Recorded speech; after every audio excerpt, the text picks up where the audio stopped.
I've already paid money to go on a cruise. You know what I mean? So I can't let that go to waste. And then I don't want to drive all the way to Miami. That's 10 hours. It's only me and 2 kids. This is why we're flying. But then all of a sudden, no notice, no nothing. It's just we wake up and it's like, okay, yeah, we're bankrupt. Like, what? While we're here, we're completely stranded. So we just basically borrowed a credit card from somebody and bought a flight. Now I got to find a way to pay that back. And Spirit Wings One, just want to say thoughts to all you and your colleagues over there at the Banana as the next couple days unfold. Man, we really appreciate that. Thank you. It's hard to believe this is it. Yeah, no kidding. It's always a pleasure to talk with you guys on the radios. Yeah. Hope you guys make it out okay. What's best? Hey, Spirit, from us guys at American, good luck to y'all. Sorry to hear what happened. Yeah, is there any other Spirit flights coming in after us? Let me see. I don't see anything. So you might be the last one. Might be a refill flight, but yeah, I guess this is it. Probably the last revenue flight. This is it tonight. Well, it was a pleasure working with you guys, and I wish you the best. Then here, thank you very much. Spirit Airlines is done. After years of financial trouble and attempted mergers, the first attempt Frontier, second attempt JetBlue, the ultra low-cost carrier filed for bankruptcy and shut down for good. No more yellow planes, no more bag fees debates, turning into brawls, just one less option for budget travelers, and no more Spirit on the tarmac. Spirit headquarters in Dania Beach silent. Their gates at Fort Lauderdale Hollywood International empty. Tonight, everyone around the discount airline moving on after more than 3 decades in the air. Good evening, I'm Larry Seward. Chelsea Jones has the night off. With the airline no longer operating, travelers and workers are left wondering what's next. CBS News Miami's Anna McAllister is your reporter live at Fort Lauderdale Hollywood International Airport tonight. Anna, it is quiet there. Larry, it's pretty much silent here. And earlier this afternoon, we went to the headquarters there at Spirit. No one there except security. You could see behind me the desk, no workers. These kiosks, which would usually be used by travelers, very busy. No travelers, no workers. This is the end for Spirit after 34 years in business. And now thousands of travelers all across the United States are stranded. And we spoke to one woman here at FLL who tells us she's now out of hundreds of dollars. 4 more hours to go. This isn't the way Shari Hargroves imagined her South Florida vacation would end. I'm upset. It's putting us out of our way. Definitely digging in our pockets because it's unexpected. Hargroves says she was stunned to learn Spirit Airlines, the company she booked a round-trip ticket with, canceled all their flights after going out of business early Saturday morning. It's crazy. Spirit's last flight landed in Dallas early Saturday, where air traffic controllers said goodbye to the pilots. It was a pleasure working with you guys, and I wish you the best. Then here, thank you very much. After 2 bankruptcy filings in the last 2 years, the airline ran out of money. Spirit's CEO saying there was no alternative, blaming the sudden rise in fuel prices. Jet fuel prices are now up more than 70% since the war with Iran started. It's going to change plans, definitely, for traveling. It's definitely going to change plans. Spirit saying they will offer refunds to customers, but Hargroves tells us she doesn't know how she's going to get her money back. I just want to know when I'm going to get my refund. You can't get in touch with anybody. We don't know when we're going to get a refund or anything. We're just out of $600. Wait, 600 on Spirit. Hold on. Wait a minute. I'm with you. Wait a damn minute. Wait a damn. Now, hold up. Wait a minute. I get you had to send everybody home. No more flights. But what happened to customer service? You got to have people available to assist these customers because y'all can't just leave people out here stranded and take their money too. Like, yes, what? This is too much. But they did it. Now, Larry, other airlines like United and JetBlue are offering discounted flights for impacted Spirit flyers. As for Spirit employees, well, about 17,000 people lost their job over the weekend. For now, reporting live from FLL, Anna McAllister, CBS News, Miami. And that's what's so sad about it. 17,000 people. That's a lot of people. Everybody in the company unemployed overnight, just like that. That's crazy. So not only do you have your customers stranded out here, you have some of your employees stranded, and 17,000 of them right now starting the week off with no job. Also stressed the employees who no longer work behind these counters at Terminal 4. Company-wide, Spirit Airlines was forced to let go of 17,000 people. In Broward County, that number is estimated to be about 7,000 to 8,000, according to Broward County Commissioner Michael Udine. Now, the county's unemployment numbers are already inching up now that roughly 8,000 people are suddenly out of work. Without jobs because of this is something that really affects our region. Hey guys, Megan Rainey here with KTOU 11 News at Bush Airport. We're reporting, of course, on the shutdown of Spirit Airlines, and see that there's no one here besides some police officers that are making sure that nobody messes with what is left behind. It was 3 a.m. when the company made that official announcement. Dang. We, of course, heard earlier from some flyers that have been impacted by this, but we wanted to know, how the employees are handling this devastating news. 17,000 employees across the country impacted by the shutdown, hundreds impacted here in Houston. We did speak with a flight attendant. Now, she's been considered a reserve flight attendant because last year she, got a feeling things were going downhill and accepted a voluntary furlough. So she's kind of just been on standby and been able to become a teacher since then and start a second career, just because she had a feeling that things just weren't going great with the company. But she has plenty of friends that are stranded, trying to get back to home to Houston, and are now trying to figure out what they're going to do, if they're going to stay in aviation or not. Take a listen to what she had to say. I've been seeing like some of the jokes about Spirit, with the business closing. I don't think those jokes are funny because, almost 20,000 people in the middle of the night lost their jobs. I don't think that's really funny. And ultimately, this is going to cost a lot of people a lot of money in different ways. I have to agree. It's not funny. We're talking about a lot of people. Luckily, she got out and found another job before this all went down. She's a teacher now.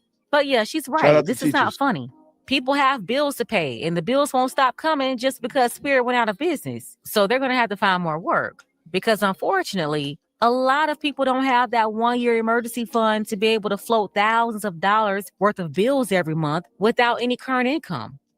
Enjoyed the company. The company gave me the opportunity to fly. So it's kind of sad waking up this morning at 3 o'clock in the morning knowing that the company's completely gone. You were in New Jersey when you found out this information. How did that go down? I mean, were you just put on a flight? Were you sent an email? Well, a lot of the social media was coming out. It was already telling us that Spirit was going to go under at 3 o'clock. The deal didn't go through, whatever deal that they was working on. So I set my alarm clock for 3 a.m. No, not and then once it went off, I immediately just went to spiritbooking.com, and it showed that all the flight had canceled. I bet that was just a pit in your stomach came through. I mean, what was that like? It was like, okay, how am I going to pay these bills? Because I just purchased a new home, South Georgia. So I'm 60. So I was hoping to retire another 2 years because I have the 10 years feathered in, plus the company years, and I can retire. So it's like I'm just got to start all over again. Wow. And he just purchased a new house. That's crazy. Fellow colleague of mine called me and she was like, hey, are you okay? Like, I know everything's probably canceled. And I'm like, cancel? What do you mean? So I go and I check out my itineraries and I check my email and it says like, hey guys, this is what we're moving forward. If you are somewhere, this is what we're going to do. This is our procedure. This is our process. You mentioned you were part of the furlough. So you left and you came back is what I'm hearing? That's correct. I did. So they only had a selective amount of people to come back. So I was grateful to be one of them.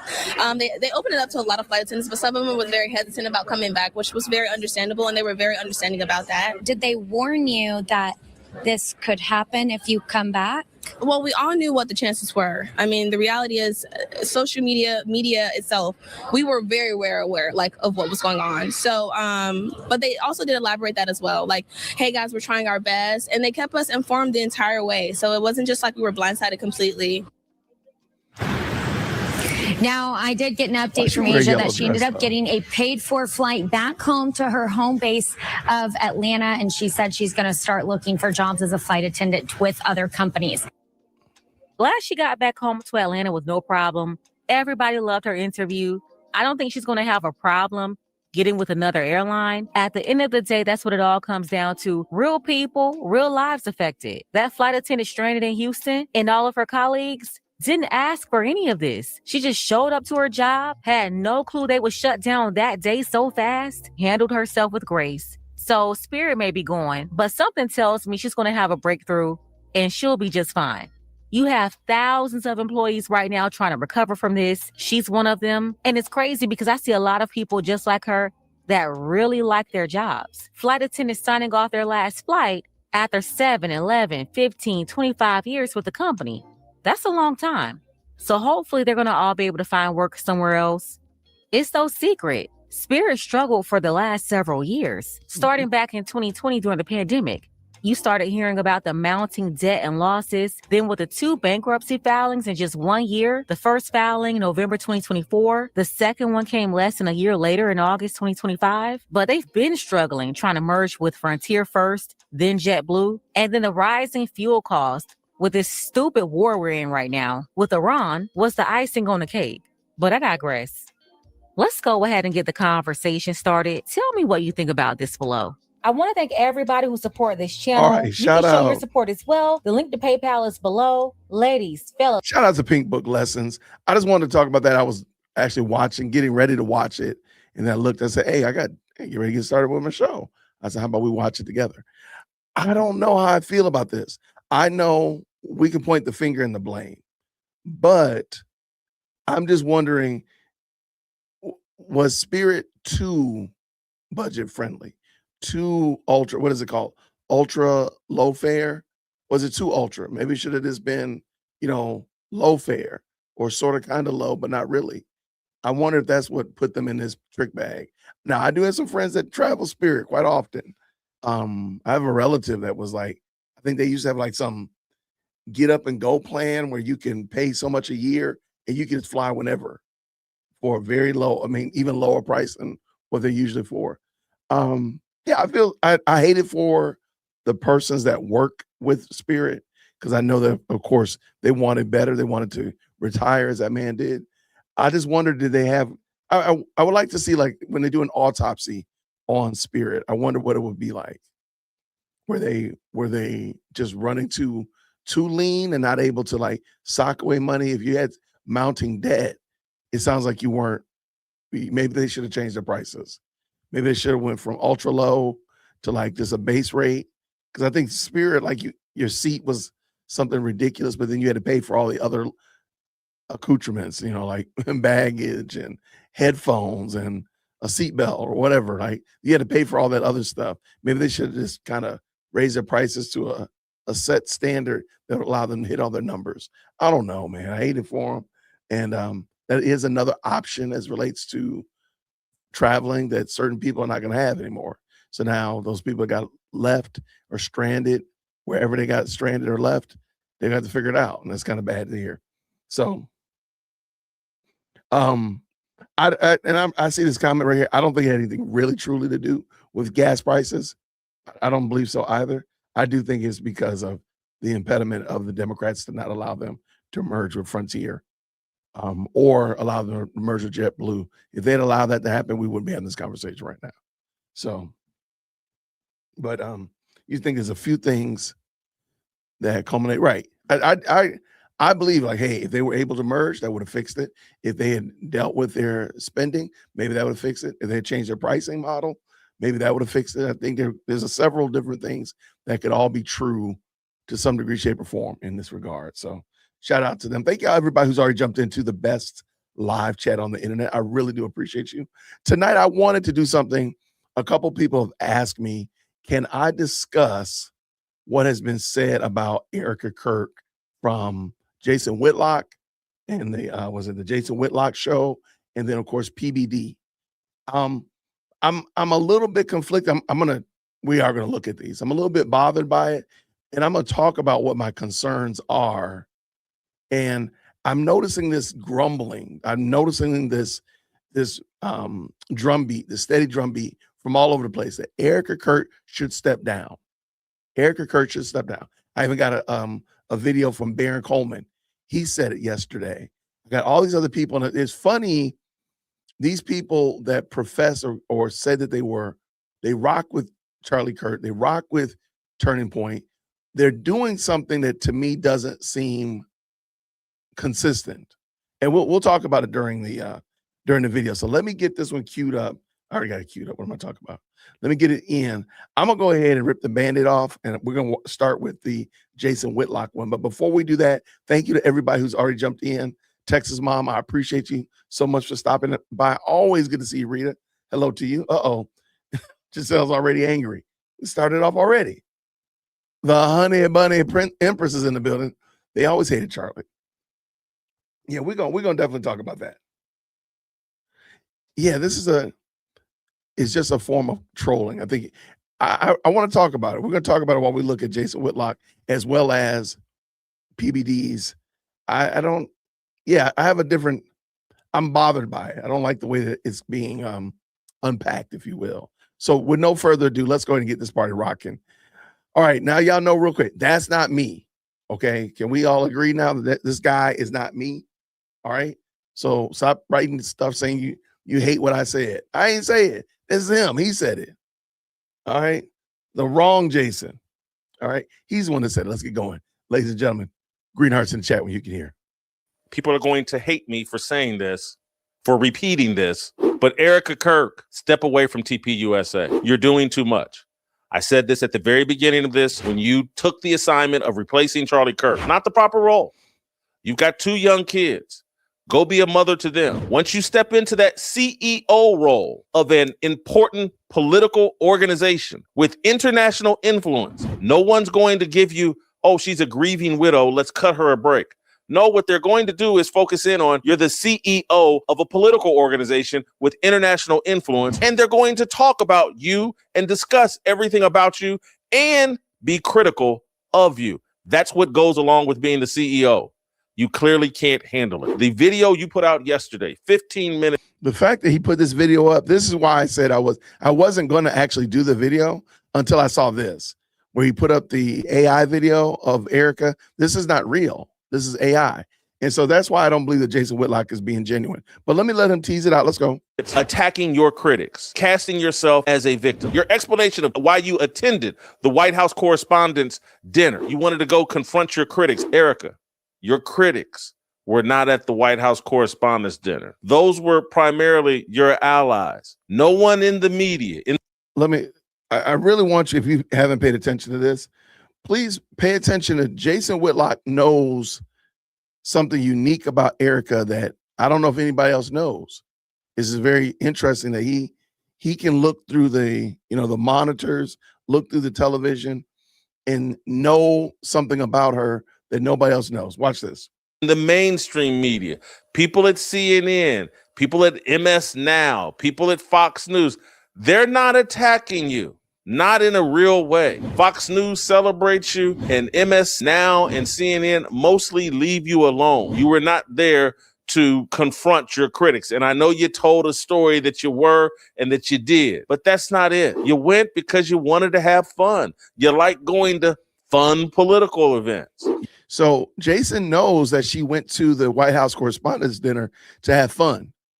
He knows that she went there to go have fun and be in a fun place. He knows that because he knows that what she said wasn't true according to him. And therefore, he knew that she's just there to have a great time. See, that's what I'm saying. Like, this is, we're going to unpack it. Let's go, Jason. You got 2 kids. Go raise them. All the heat, all the criticism will go away by attacking Drewski, by attacking Candace Owens, by attacking people that say like, hey man, TPUSA is a powerful organization. The last CEO just got assassinated. That's not a woman's job. Those of us that have pointed that out. Okay, I got to stop. I got to bring it in. Okay, let's just talk about it real quick. The last CEO got assassinated. That's not a woman's job. Do you see how generic he's making that sound? The last CEO got assassinated. It's not a woman's job. Ma'am, the CEO was her husband. The replacement CEO is his wife. Maybe you should bring that up. It might, again, and I believe even at the beginning, I said I think Erika Kirk should fill in the role, but later on they should look to replace her because of the pressure of being a wife. This is before the foolishness started. But I digress. I want to make sure I'm being fair with what my assessment has been. Why are you treating it like it's just like they just found some lady walking down the street and say, hey, will you be CEO? It's almost as if these people are, well, I don't think they're doing this unintentionally. I think they're doing this intentionally. They're forgetting the fact that Charlie Kirk wanted Erika Kirk to be the CEO. It's not like she just wanted to and bogarted her way in, throwing stilettos and elbows. He wanted her to fill this role. Whether it was the best idea, we can have that discussion. But we can't say that she just did it on her own. But here's the part that I find so interesting. We are watching men who themselves have not stepped up and said, I will take on the role at TPUSA. I will take the figurehead position so I can catch all the slings and arrows. But they are very, very comfortable, Baron Coleman, very, very comfortable, Jason Whitlock, very, very comfortable, PBD and crew, and the countless others, men who could step up and do that. If they are so bothered by watching a woman not do what she's supposed to be doing, according to their testimony, why are you not stepping up, Jason Whitlock, to fill in the role? Why are you not raising your hand and say, hey, I'll come and do it? If you all are willing for me, I will do it. I will step in. It's funny because the only people that are standing strong and solid for Erika are the same ones that are fine with her running the ship. And they recognize that she's doing this out of the love and respect for her husband. Is this not some dude that they done found at the mall? It's not somebody over at Sam's Club serving samples on Saturday saying, hey, you want to be CEO? Come on over here. Let's go. No, like, and they're also, and I do think that this is the ultimate goal of this is to destroy TPUSA. I totally believe that. Because who else would know more perfectly what Charlie Kirk was doing? Who else would know more intimately what Charlie Kirk wanted and the vision for TPUSA moving into the future? Like, stop acting like this. So to watch these guys, again, nothing is stopping Jason Whitlock from saying, hey, TPUSA board, I'll step in. I see Erika's catching it left and right. I'll step in. But they're not doing it. But they're quick to say Erika needs to step down. But they're not saying, okay, she stepped down today. Who gonna step into place? Because see, what's gonna happen, what I think is gonna end up happening, Erika may very well step down eventually. I don't think she will, but let's say if she does. Somebody like Ben Shapiro will step in. Somebody else will be willing to step up, and then everybody else gonna get in there, feel the little tighty whitey's gonna be all in a twist in. And like nothing is stopping PBD from right now saying, hey, I'm willing to come up there and serve for a year to help y'all keep everything going and moving in the right direction in honor of my friend Charlie. But y'all quick to say his wife can't be the leader, but you're not giving any real solutions. Let's finish this up. Out. We're not the bad guys. We're actually looking out for you, your kids, and what you as a woman can handle. You clearly can't handle the heat that goes along with being the CEO of a internationally powerful political organization. If you could handle it, the people that say like you shouldn't be the CEO of a political organization, you'd let that roll off your back. Yes, you would be upset with Candace Owens. I get that. But if you're really qualified for being the CEO, you'd let that roll off your back because you know you can't win that battle. Drewski, right now, I guarantee you, is in a studio with white paint on his face, dressed up as you, preparing his next skit. The outfit you chose was comical, just easy to satire. I don't know if you're... I find it interesting. And look, we're guys, right? Guys. Nobody critiques men like that. Have you ever watched some of the sports shows that are on and looked at some of the attire of the guys that are there? Does anybody ever go into deep detail about what Cam Newton wears? Just do a research. Just do a quick Google search of what Cam Newton wears. Dude, I've never heard of. Why are you, as a man, critiquing whether or not what you didn't like that she wore black on black on black? In honor of her, I'm wearing black on black on black. Like, but nobody cares. Nobody even probably even noticed that I had black on black. Like, again, it's just such a piddly, sassy, goofball type of critique. And Jason Whitlock ought to be ashamed of himself. I'll be honest with you. He just needs to be ashamed. Bongino stands up for him. I did a video this morning about Dan. I mean, and maybe Dan could step up. But again, instead of saying that she needs to step down, why are these men not stepping in to provide support if you believe in support? TPUSA. Why are you not? Not a thing is stopping you from being support staff. Not a thing is stopping you from picking up the phone, reaching out, saying, what do you need so that we can continue to help preserve Charlie Kirk's legacy? But nope, his wife shouldn't have wore was that a black turtleneck with a black hat. Nope, she shouldn't have did that. That's terrible. These people are goofballs, man. Just goofy, man. Jason Whitlock is trash. Let's go. You're a good or bad person. I assume you're a lot like me and everybody else. Your intentions are good, but you're flawed. I don't know or really care. What I do know is you're not built for this level of combat. Women aren't built for this level of combat. I'm sorry to have to break that news. The girl bosses in the left wing, the girl bosses in the right wing, they're all going to hate me for telling you the truth. You can't handle the truth. Women aren't built for combat. We've known that for hundreds of thousands of years. Politics right now. Where's the combat coming from, I wonder? Like, why are you not standing up and saying, do you feel like the combat is authentic, Jason? Maybe that's the question we need to ask. Maybe Jason Whitlock actually thinks that the critique of Erika is honest. I don't think that it's honest. I don't believe it's coming from a genuine concern for her, her children, TPUSA, Charlie, or anything. I think it comes from a position of hate. So maybe Jason Whitlock actually thinks that this woman is legitimate. Maybe he thinks Candace is legitimate. Drewski is authentic. Maybe that's what he thinks. Maybe somebody should ask him to stand up and like, hey, what is your actual position on the quote unquote battle that Erika Kirk is under? TPUSA was besieged the moment Charlie Kirk's body hit the ground. The besiegement had started. So what is your position on that, Jason?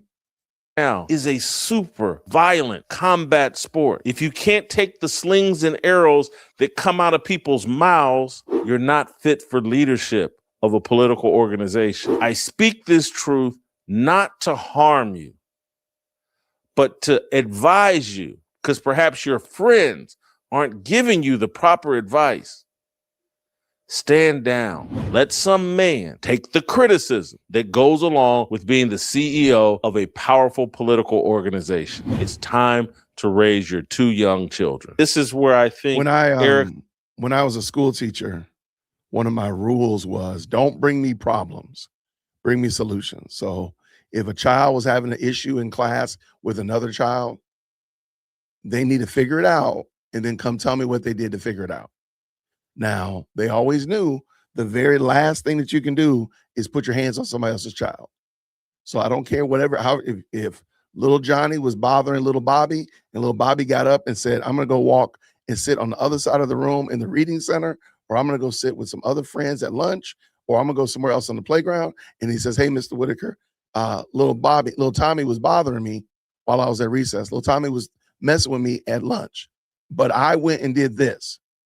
Like, okay, shout out. I like that you went and solved the problem. Don't bring me no more problems. I'm old. I already have problems enough of my own. So I appreciate you solving the problem. Go get yourself something out the treasure chest. Absolutely. Hey, little Tommy, come here real quick. So we would deal with that accordingly. Now, that being said, our solutions were never to put our hands on anybody. Because I told him, I said, hey, once you put your hands on somebody else's child, I'm not breaking it up. I don't break up fights. So if you start a fight, I guess you better be able to finish it all the way to the office, because I don't break up fights. I don't do that.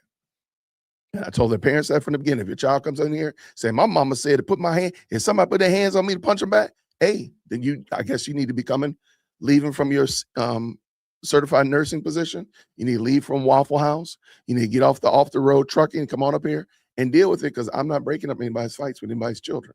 Your child puts their hands on somebody and they get punched in the mouth and they going back and forth. That's going to be what happens. I'm going to call the office and we're going to just let them figure it out. Well, but Mr. Whitlock, you ain't going to break up no fights? Nope, sure ain't. We fix problems here. Putting our hands on people is not fixing the problem. So now what are you going to do? You better not send your child up in here with that dumb stuff about, my mama said if somebody hit me, guess what? Then your mama need to come deal with it then. I didn't have any fights in my classroom because of that. So my point is here. Jason Whitlock is not bringing a solution. He's just saying, put another man in the position. Well, Jason, who's the man? Why don't you be the man, Jason Whitlock? Why don't you say, you know what?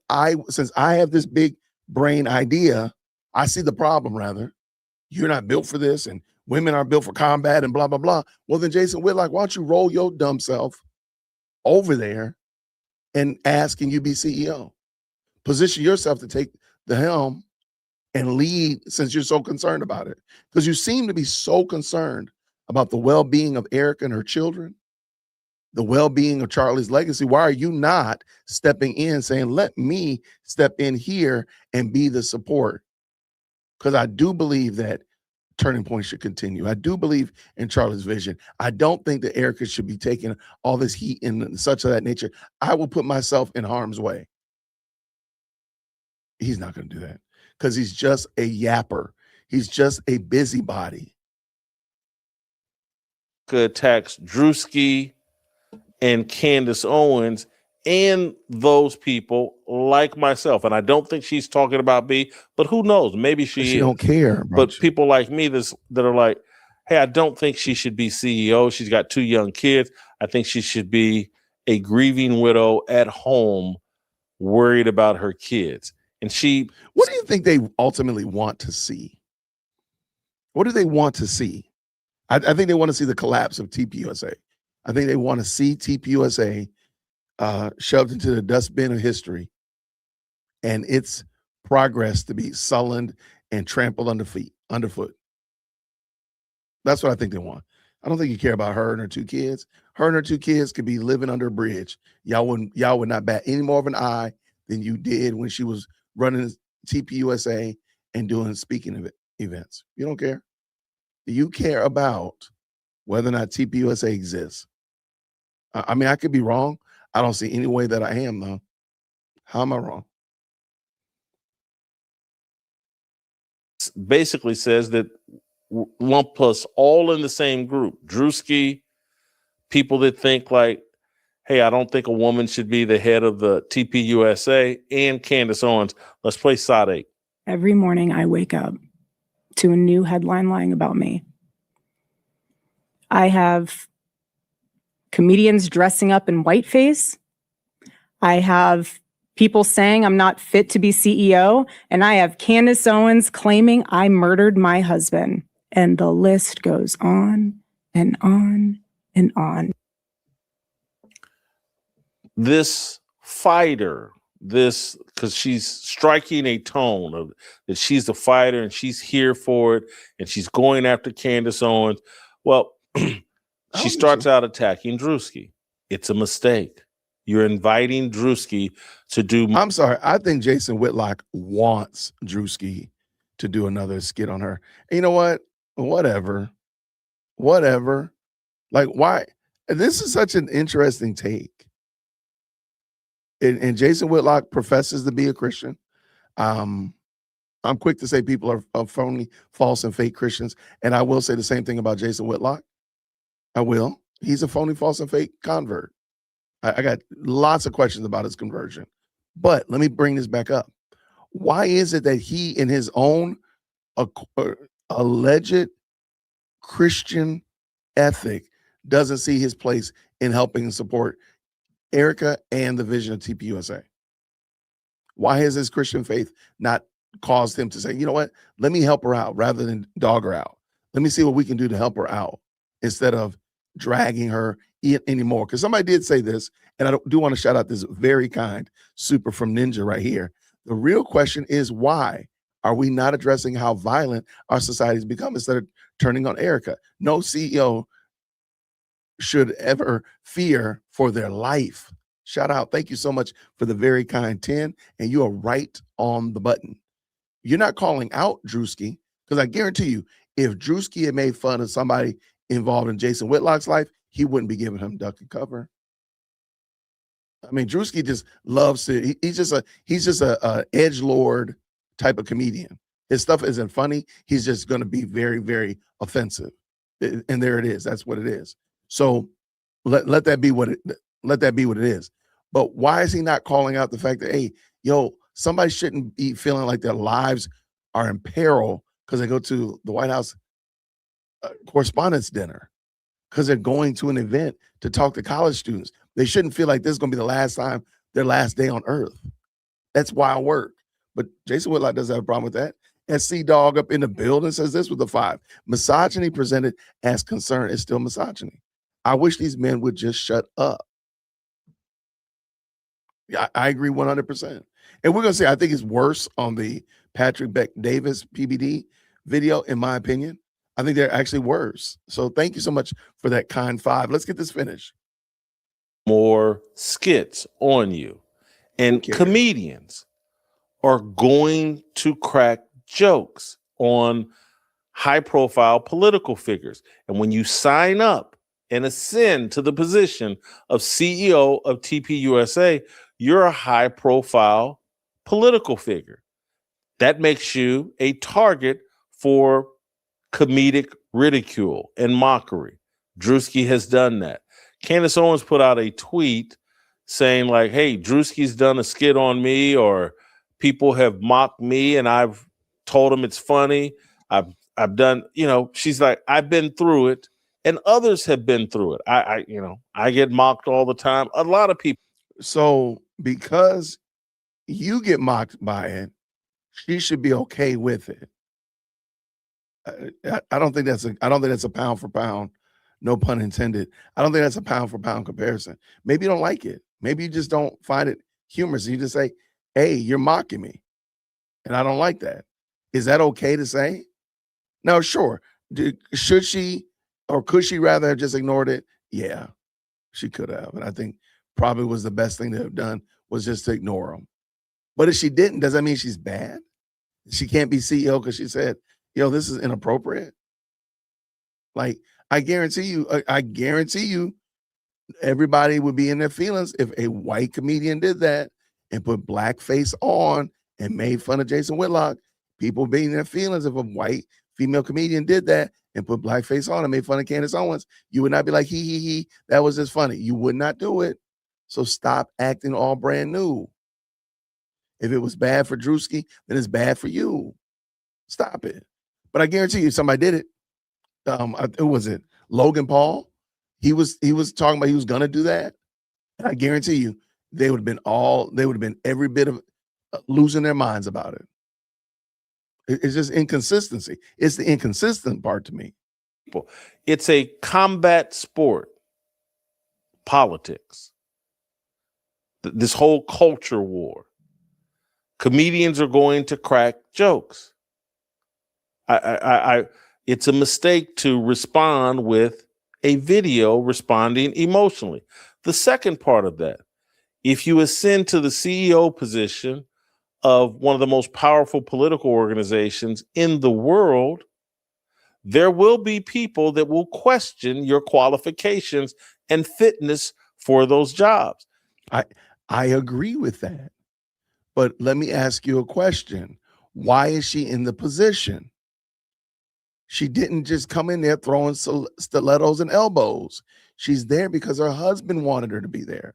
So by de facto, you all are judging her late husband's wishes for her to take the helm. And you yourself are providing zero solutions. You're just saying, hey, Erika, your husband, he was a dodo head. He didn't really mean for you to take the lead at Turning Point. He was just young and dumb. We don't really have another solution, but we just know that what he did was wrong. He was wrong. That's all. Thank you. Like, what's your solution? I think it's fair to say, even before, whenever Erika put out the video, I think it's fair to say she knew that a lot of people did not want her to be CEO of Turning Point. I think that's fair. In the chat, do you think that's fair? Put fair if you think it's fair to say she already knew that people did not want her to be CEO, whether it been from Candace or Jason Whitlock or anywhere else down the food chain. I think she already knew that. Do y'all agree?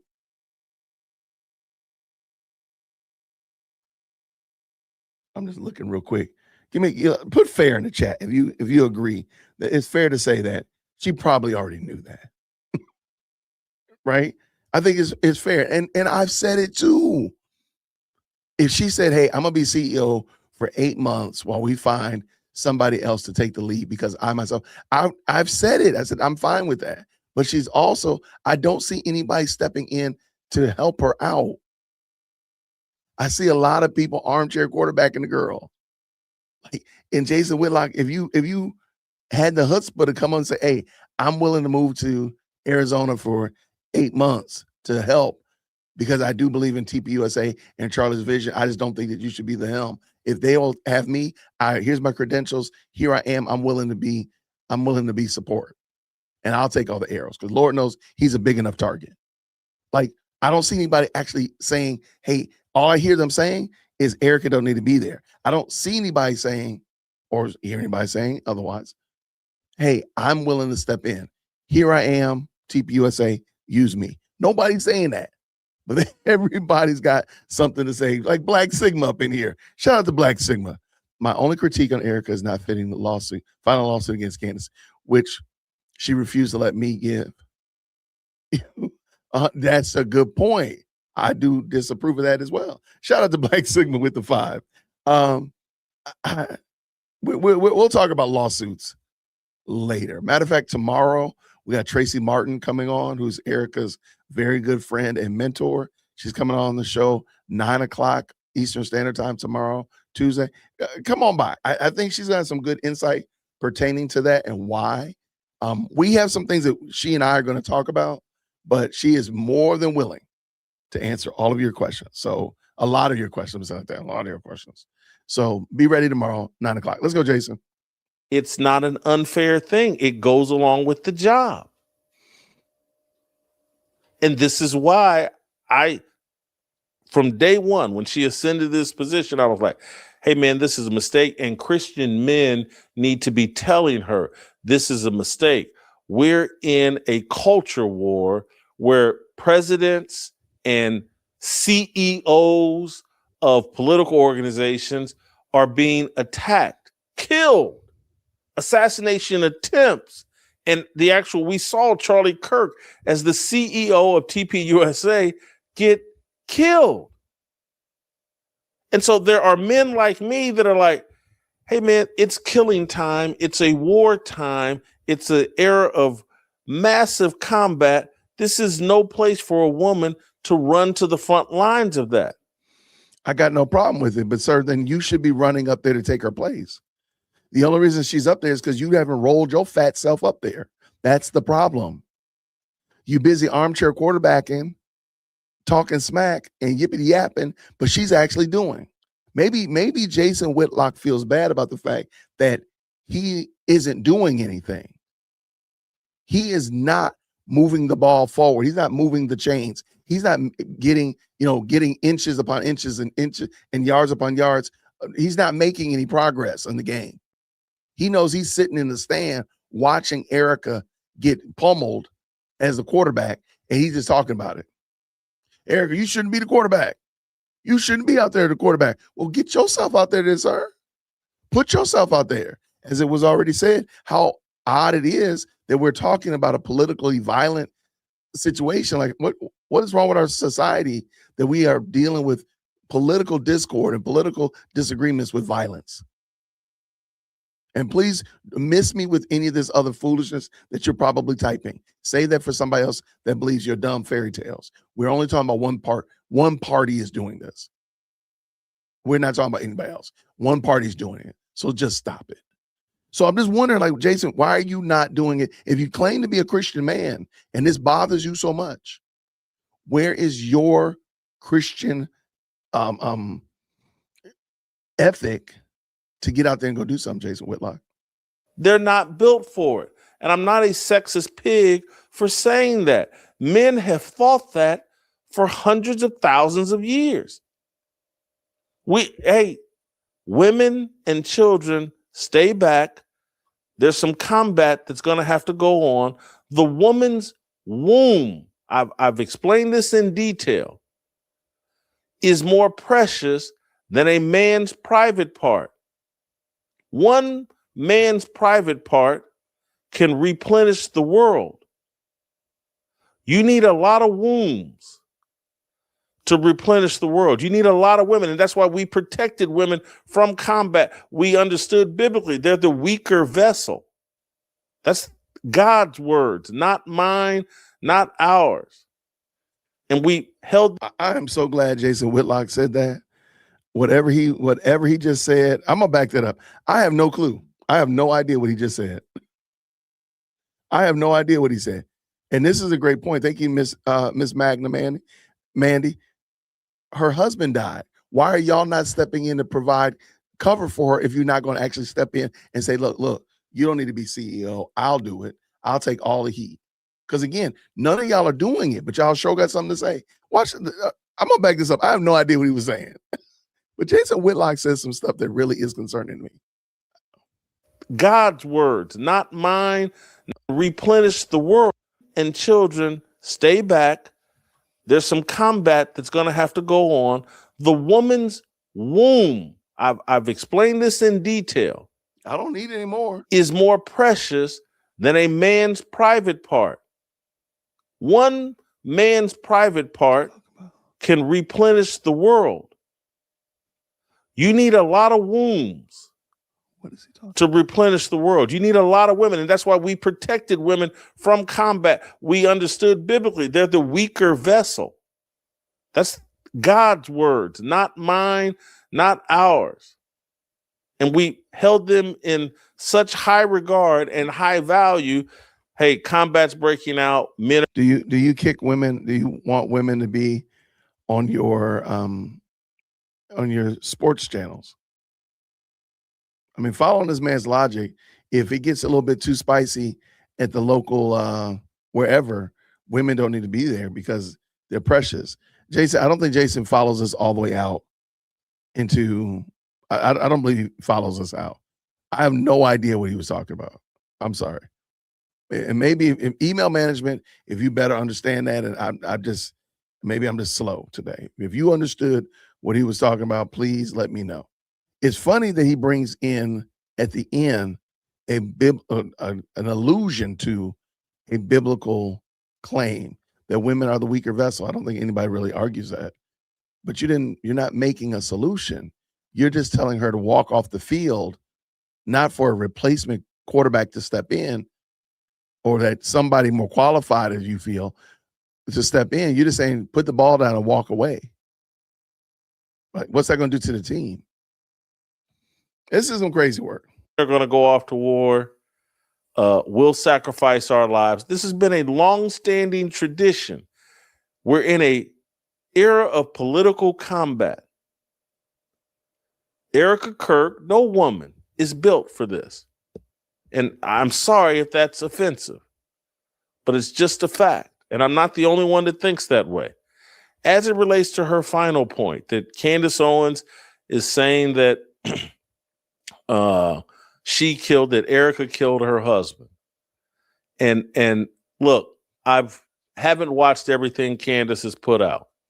Candace has certainly, I think it's fair for people to say that Candace Owens has raised speculation, conversation that perhaps Erika Kirk was not as loyal to her husband as Candace would like for her to be, or that Erika Kirk,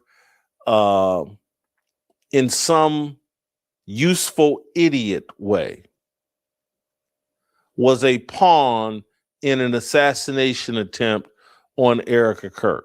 I don't think it's fair to say that Candace Owens has, said Erika Kirk killed Charlie Kirk. But I do think it's fair to say that Candace Owens has been hypercritical of Erika Kirk and said that she's some sort of useful idiot and or pawn in a plot to kill Charlie Kirk. That's a fair criticism of Candace Owens. So you don't disagree with what she said. And I was looking it up, and we've all seen this. I'm not going to do it, but we've all seen the multitude of clips out there of her saying that she believes Erika killed Charlie Kirk. That's no longer speculation. That's no longer like whispers. Everybody knows she said it. So let's just stop pretending like she didn't. Like Jason Whitlock said that he's a Christian. Stop pretending like you're not a Christian, then, sir, and stand up and say, yeah, that's what the woman said. She said that. I was talking to a content creator, and I don't want to ruin what he called me about and wanted to talk about an idea that he was having about this topic, about the things that Candace has said, that she now said, well, I didn't say that. He wanted to, we kind of fleshed it out, and it's very provocative. She's doing that intentionally. There's no doubt, no question. You'll never beat those charges. She's doing that on purpose so that her useful Cantifa will say, well, she never said that, when she clearly is saying that. I'm not fabricating it. I'm not making it up. You just ignore it because you don't want her to, you want to say, well, she didn't say this word specifically. But she did. She said a whole bunch of things around it. And I think she gave the definition of it. She just didn't say the word. Well, there we go. All right, let's finish this up. I just don't think Erika Kirk should be responding to this type of speculation. Okay.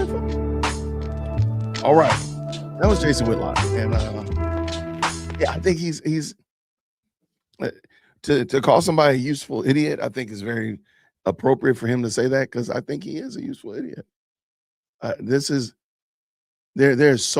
so much bigger than just this foolishness that he's saying. And I'm like, if you are so concerned, and we're going to talk about it now, we're going to look at the PBD.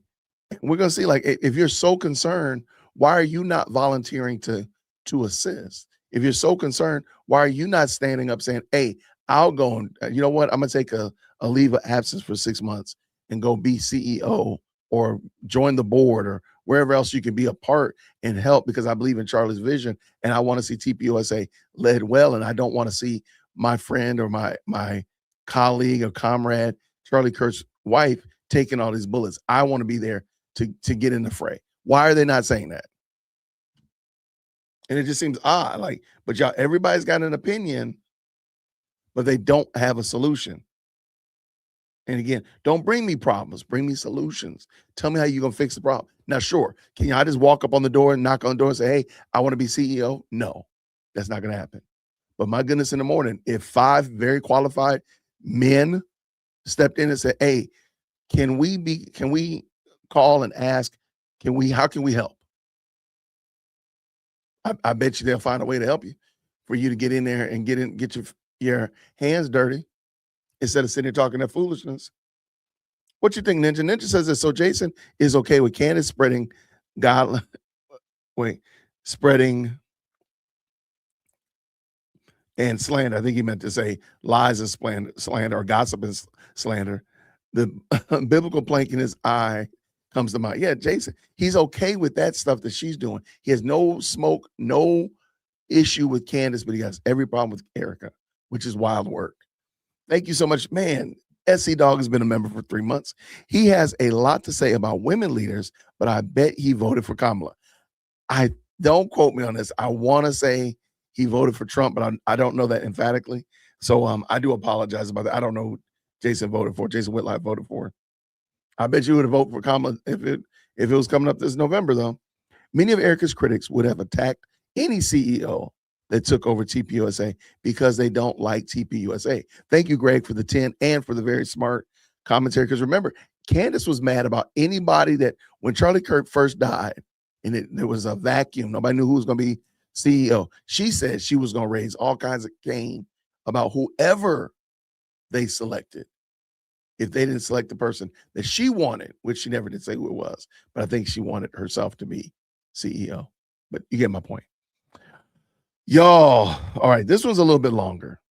So I'm going to try to tease it out a little bit. Thank you to everybody who's already jumped in to the best live chat on the internet. We got about 170 tapping in. I greatly, greatly appreciate. What did a biblical worldview say? He didn't vote for Kamala. He voted for Trump. Okay. This was the first time, you're right, he had ever voted in all his 58 years. I do remember that. Thank you so much, A Biblical Worldview. I appreciate you. She told us Ben Shapiro's going to take over. Yeah, this is what Candace said in the beginning. She also said that Mikey McCoy was trying to become Charlie. But Mike McCoy was allegedly her leak. Okay, got you. I don't know what, when I say Candace Owens is an IQ test, I really do mean it. Like, she is playing her bass like a fiddle. Her bass is getting played. All right, let's go at it. Let's get at it. Let's go. We all know what happened at the White House Correspondents' Dinner. There was a clip of Erika Kirk running out saying, "I just want to go home." And that created a lot of people talking about it. And then Erika Kirk, in the last few weeks, Drewski did that one thing with her. You got a lot of comments that are being made about her. And then she reacted to it. Rob, I can't do 4 minutes and 12 seconds. It's right off the beginning. Oh, okay. So, and she came up and she said a few words of why she went to the White House Correspondents' Dinner, and the market reacted. So go ahead, Rob, play the clip. We may have big problems with illegal immigration in this country. I have to tell you, we have an even bigger problem when it comes to the systemic indoctrination and radicalization of our own citizens. This is what got my husband killed. This is what has led to 3 legitimate attempts on President Trump's life. And I can speak firsthand to that unbearable toll that this must take on our First Lady. There has never been a president who has faced this many assassination attempts in Americans' entire history. And after each one, the reaction from the far left has been, at best, a shrug, and in some cases, a sick disappointment that the shooter was unsuccessful. We are all human beings. And if you can just pause. I don't think, Rob, this is the one that went viral. It was a short 20-second clip of what she said. This one is right this here. the one? Go ahead. Yep. Play this clip. Go ahead, Rob. Every morning I wake up to a new headline lying about me. I have comedians dressing up in whiteface. I have people saying I'm not fit to be CEO. And I have Candace Owens claiming I murdered my husband. And the list goes on and on and on. Okay, Vinny, your thoughts. Before I even say anything, because I know where people are going to go, by the way, I prayed for this woman. I actually want her to succeed. I want nothing but the best for her and Charlie's children, number one, but she needs to step away as soon as possible. And notice he's not going to throw himself in there and say, I pray for her and the legacy of Charlie Kirk. I'm on my way. I'm tendering my resignation from PBD. I'm coming to stand in the gap. Nothing. Step down for what? If you want her to succeed and she just walks away, what does that do? Like, I actually don't think these people are even serious. Like, I don't even think they're even serious.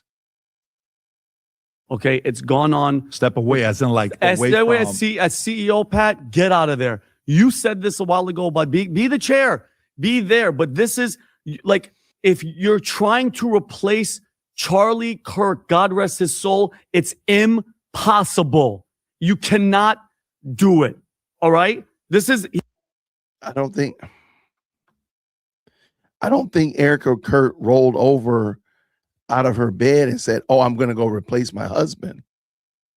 Like the is almost. I think they're doing this on purpose. I don't think they're unintentionally this ignorant. Like, she's not doing it on her own strength. She's not doing it because she has nothing better to do. You may or may not remember, Vinny, that her husband was assassinated.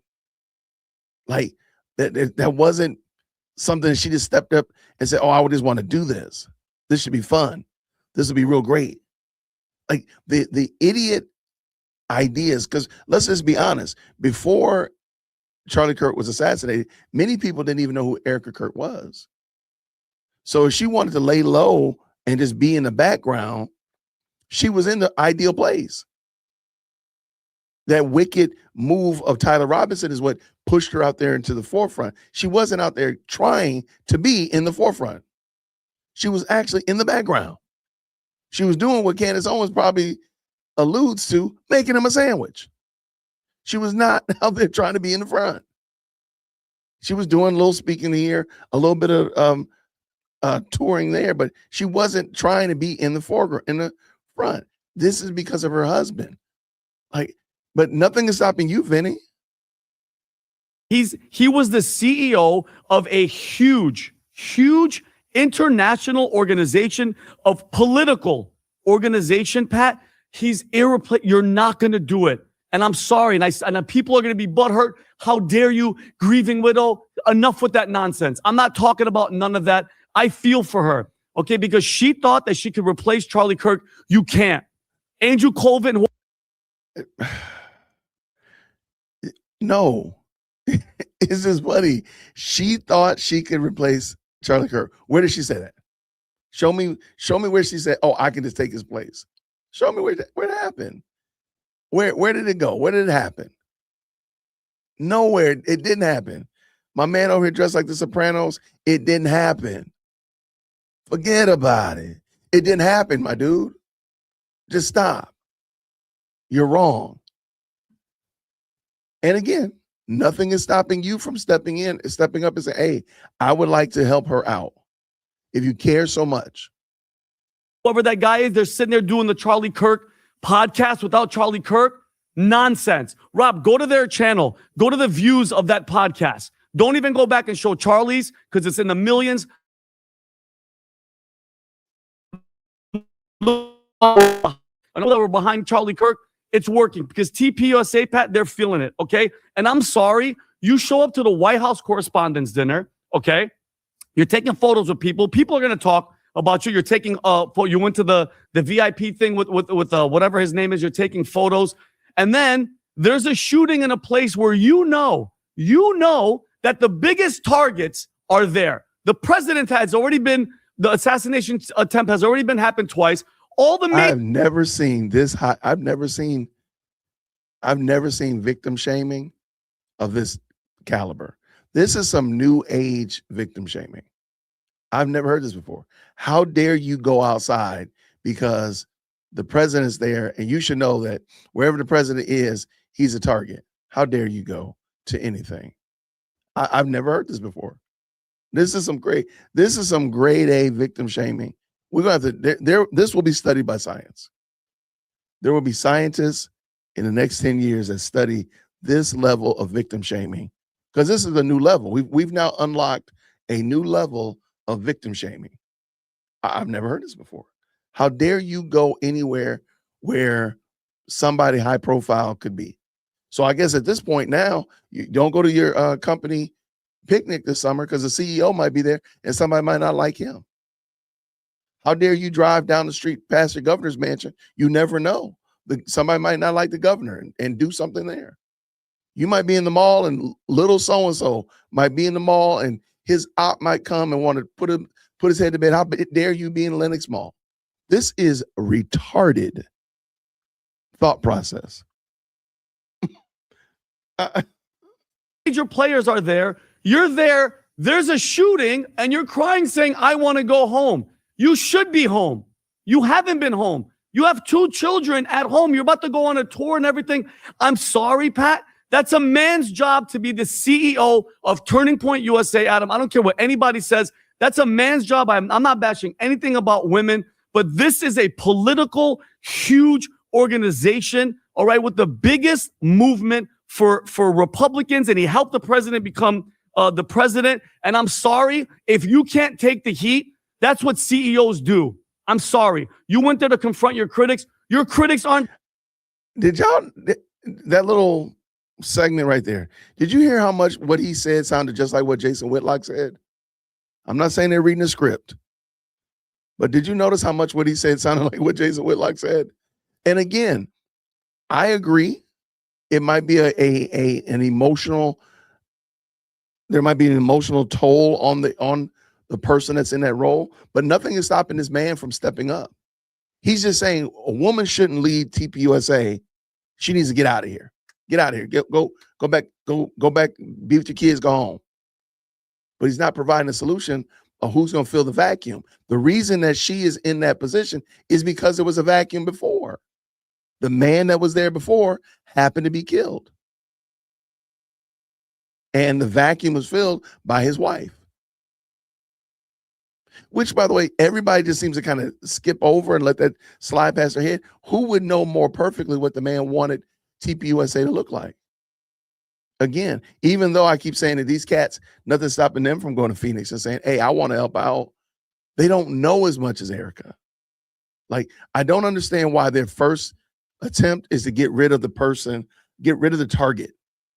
Instead of saying that the targetees, those ones who are attacking, they're the ones that's wrong. Because I haven't heard him say anything bad about the person that was at the White House Correspondents' Dinner. I haven't heard him say anything bad about Cantifa or Candace at all. Maybe he will. Maybe he will. Maybe he will. But I don't think he will. Let's go. There, Erika. They're not there. Fox is there. CNN is there. Those are cool people there. They're not bashing you. You think Candace and all these people are going to show up there? And I'm sorry. And again, I pray for her. You know I do. I genuinely loved Charlie. And I pray for her family. You don't have it. This isn't it. This isn't your bag. Step back. Let somebody else take it. Let somebody. Who's somebody else then, Vinny? I agree with you, Vinny. If Erika picked the phone up and called you right now, Vinny, and said, Vinny, you're correct. I need to step down. Will you come to Arizona to fill in the role? The board is ready to vote on you. Send me your resume and your credentials. Would you step in, Vinny? Because you just say, let somebody. And I'm hearing the same. I'm hearing the same words as Jason Whitlock, talking about all your friends were at the Correspondents' Dinner. I'm not saying that this is a script that he's speaking from. I'm just saying, boy, oh boy, oh boy, oh boy. It sure sounds like one. Else take it. And I say this with pain in my heart. The people behind assassinating Charlie, this is what they wanted, Pat. The movement's weakened. Nobody's watching. You know what I mean? You're replacing it because you want to be in front of the camera. You want to take it and then complain about it. I'm sorry. This is what comes when you want to be the CEO of Turning Point USA, because everybody's coming after you. And when you're in front of the camera, they're all going to talk. We all know that. I guarantee the comments are, half of them are talking crap and half of them are saying Vinny is right. And that's what comes with the territory, because I'm sitting in front of a camera, in front of a mic, Pat. She just be the chair. Sit back. When you go on stage, Pat, fireworks, Erika Kirk, CEO, chair. This isn't the WWE. You have children. He sounds retarded. He just sounds dumb. He sounds dumb, as if and this is how I know, and we've talked about this before. Lots of people knew nothing about Turning Point until September 10th. And then by September 11th, everybody became like Turning Point USA experts, right? But a lot of people didn't know what about him. So again, that was how Charlie liked to roll out. He liked to come out with the fireworks. And everybody using the WWE comment, but y'all didn't say when Charlie did it. That's some crazy work, man. This is some crazy work, man. But shout out for sure. I appreciate it.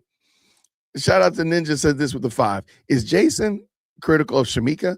And that's the black female that's on Jason Whitlock's show. Shout out. Nope. He only attacks those that are not in his circle. He is a hypocrite. And Shamika definitely, unequivocally needs to be critiqued. Keep going. Thank you so much, Ninja. Again, notice that PBD dismissed the violence Erika was explaining. That it was phantoms, right? By their standards, First Lady of the United States should just shut up and say nothing to Kimmel, because it comes with the territory. Just evil. That's a great point. Shout out for sure. What does Ruben say here? With the 10, Erika is literally trying to keep his legacy alive. And these cats, she over here resuscitating it, trying to resuscitate it, and these dudes dumping water on it. Who do you think would be more invested than her to keep his memory alive? These people are idiots. I agree with Jason. Ruben, thank you so much for the very kind 10. Like, this is embarrassing to watch. And again, whether or not you agree that women should run companies or whatever like that. That's not the argument. If you are so passionate as you are right here, Vinny, why are you not stepping in? Because all you're saying is she should step down, but who should step in her place? What a dummy. Take care of them. Go be with them. Let somebody take the reign. Who's somebody? That's how I feel. I'll just read the Bible quote. What? Wait, hold on now. Hold on. We bringing the Bible up in here. I like it. Hold on one second. Hold on. And here we go. I'm here for it. Let's go. You shall not afflict any widow or orphan child. If you afflict them in any way, and they cry to me, I will surely hear their cry, and my anger shall burn hot, and I will kill you with the sword, and your wives shall be widows, and your children orphans.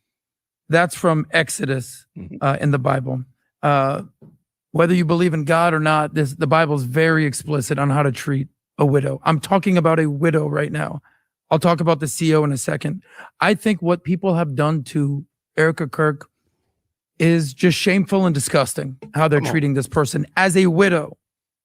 I'll get to the CEO portion in a second.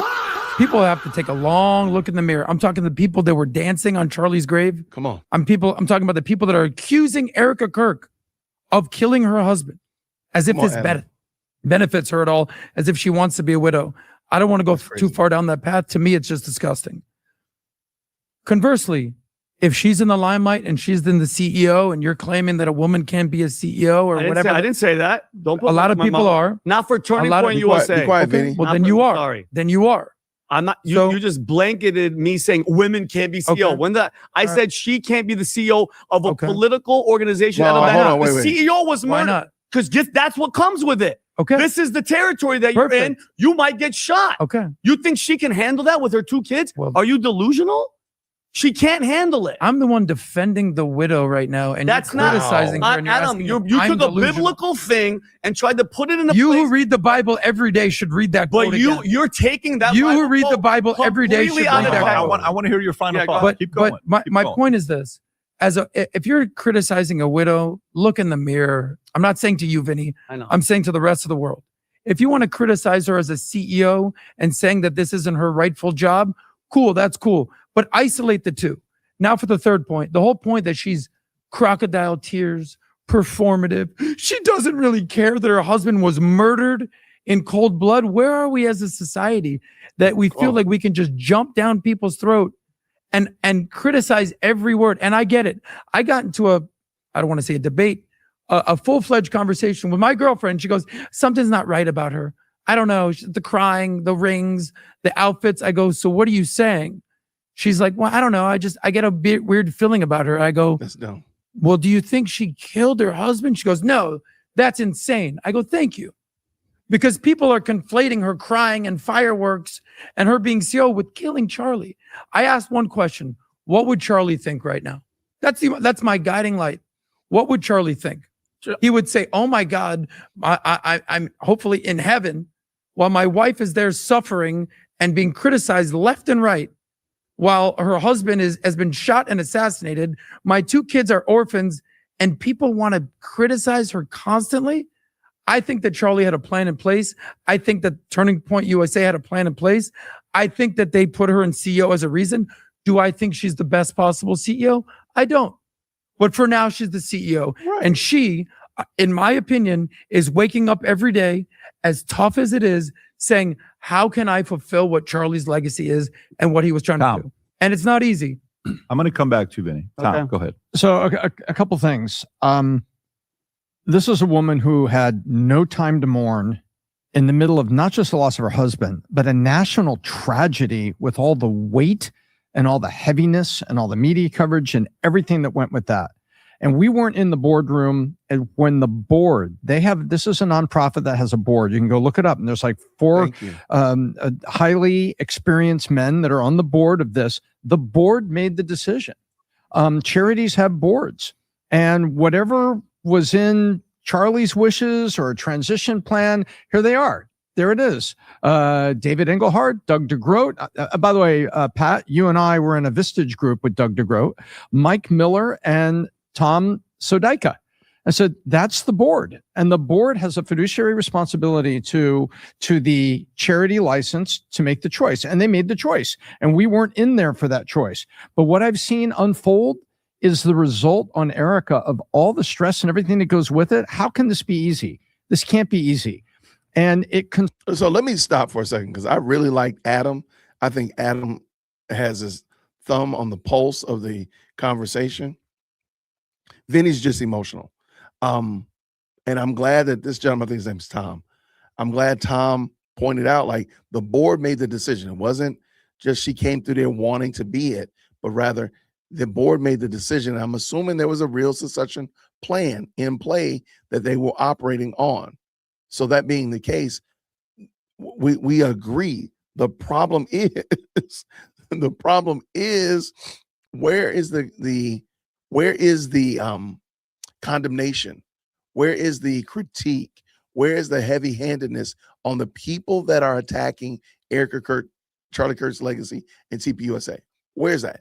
Because I don't hear anything about these outside entities that are attacking. And by the way, lastly, no man has stepped up and said, hey, I want her to step down. I'll step in and fill in the role. Concerns me seeing the outcome of Turning Point USA seemingly lose momentum. And I think that is really sad, is what Charlie did, how he helped with elections and was moving the hearts of kids on Christian foundation to good conservative thinking.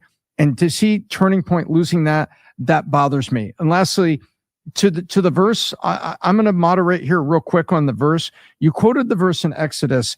That is under the Mosaic law, and they were talking about the community's duty to take care of widows. Why? Women didn't work, and then didn't have economic capability to feed their children. And so they encouraged the community, take care of the widow and the fatherless in your community, so we don't come into disrepute of saying that we don't care for God's kids. Under Mosaic law, take care. That's what that was all about. I see where you were going, but I don't see the application here. Yeah. Okay. Because she works. Not a problem. I disagree with Tom, and I knew he was going to do that. So I said, let me go ahead and have this queued up, and I had my opportunity. So shout out for sure.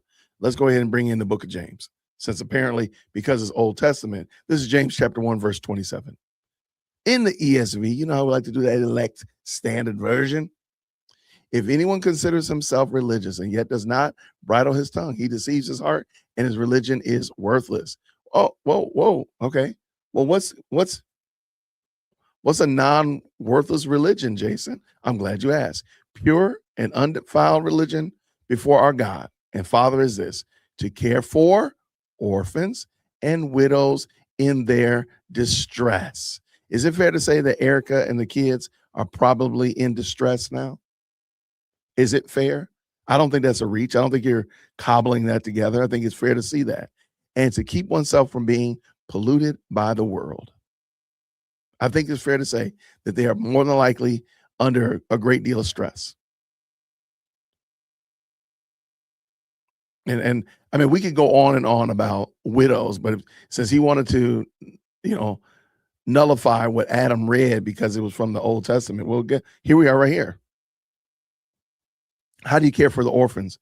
I think we're fair to say that Erika's kids are orphans, or at least fatherless. So how do you care for them? Erika's without a husband. How do you care for her? This is from the book of James. Let's go. They are acting like this. It's weird work. This is some weird work, y'all. I don't ever want to be this far gone on this side of foolishness, that I'm literally trying to justify wicked and evil behaviors because I don't want to be. I don't know. Like what are they trying to hold on to? I have no idea. Let me pull this back in. Let's go. All right, Green Hearts in chat when you can hear. I don't want to go too far down that path. To me, it's just disgusting. Conversely, if she's in the limelight and she's in the CEO and you're claiming that a woman can't be a CEO.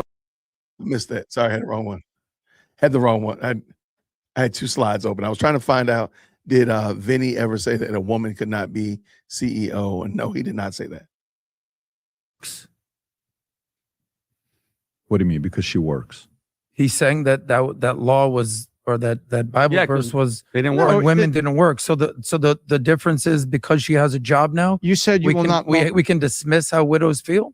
No, I look at this in a very different way. Don't I look at this in a very different way. Is there anything you want to tell Adam before I just go? want to say, because Adam, you're talking about the CEO situation. You realize her husband, Charlie, when he was around and when he was assassinated, security detail, ex-military, that job that he has, because she's trying to fill that role, is one of the most dangerous jobs, and that proved it right then and there. So I'm not, by the way, has nothing to do with Being a widow public or no, figure no, is a no, dangerous Adam, job. you're taking over a days it is. political, like, you understand what TPUSA was? Let me just go a different direction then, okay, because you guys got your thoughts. I'll give my thoughts, and my position doesn't change, but there's another element to it that I've never shared before. So who do you think made the decision after Charlie was killed for her to become the CEO? The board or her? Let's go. The board.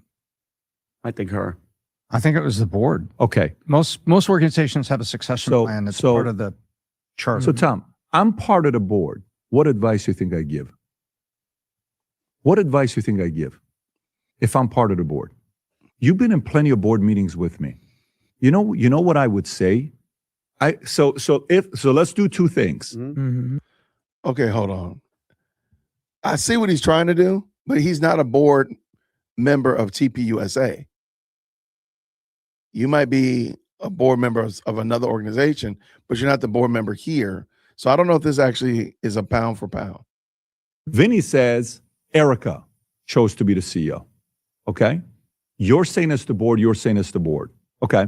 Can you run a poll? I'm curious what the audience think. What is the truth, though? I don't care what the audience thinks. This is where I go with this. If it's the board messed up. Why did the board mess up? If you ask me a question like that, do you know what I'm going to say? I'm going to say, first of all, the conversation of you being CEO today is off the table if you ask me. Because you're going to get nonstop criticism. It needs to go to somebody else. Let's put somebody else that can take all the arrows that is coming in. Pick someone else. Who? I don't know. It can't be you. And I'm going to ask Erika. Then why don't you just go ahead? I'm going to back up because it sounds like he's about to say something. Then if you say she can't do it, get somebody else, I don't know who it is. Well, then, sir, you haven't brought a solution. You just amplified the problem. Because if she gets up and just walks away because, well, PBD told me to walk away, she just gets up and walks away, who's going to care for the legacy? I can take all the arrows that is coming in. Pick someone else. Who? I don't know. It can't be you. And I'm going to ask Erika. I'm going to say, what's the most important thing to you right now?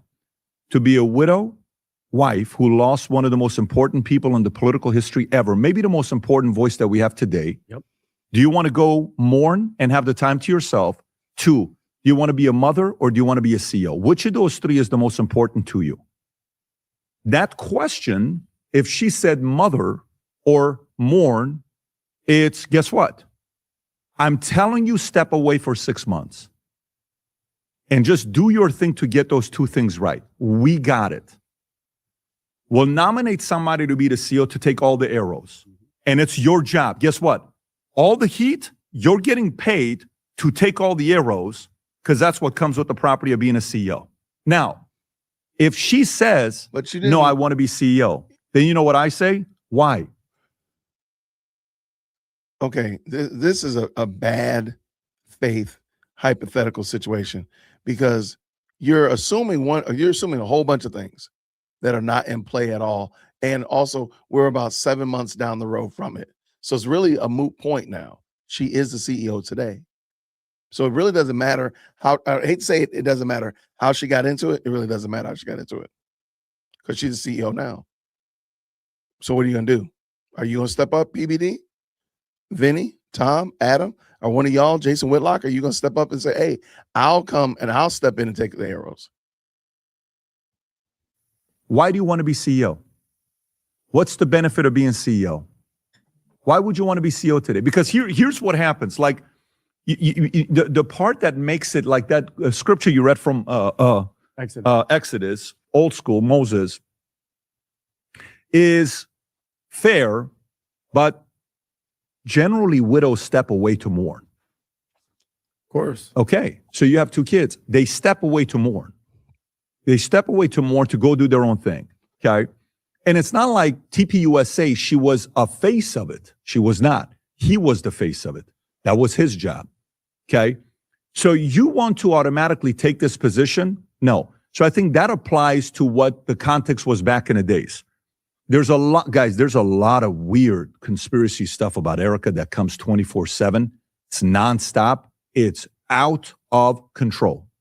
I've never been fan of the jewelry. I've told you guys when I was there myself, I've never been fan of the blink blink. I've never been fan of this. I've said that very clearly. I'm not. It's overdoing it. I never saw her with a lot of makeup. Then I saw her with a lot of makeup. I never saw her with a lot of jewelry. Now I see her with a lot of jewelry. That criticism happens when you're on the, what do you call it? On the big stage with the camera. Yep. But to me, all of this starts off with when an event like that happens, the board has an immediate meeting. You got to ask the question, what's more important to you? Being a mom, mourning as a widow, or being a CEO? I would love to know how many of these meetings has PBD actually been in? How many times has he been on a board where they had to make some kind of decision like this? The CEO passes out and dies. CEO has to get ejected. Something happens. Like, I want to know, like, how many times has he actually had this? Because otherwise, you're just giving me theory.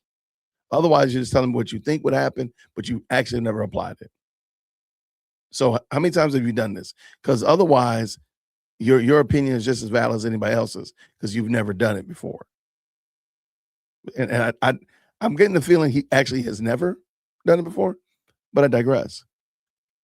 The fact that he's okay with the fact that Eric is being attacked and has not had anything negative to say about that behavior is crazy work.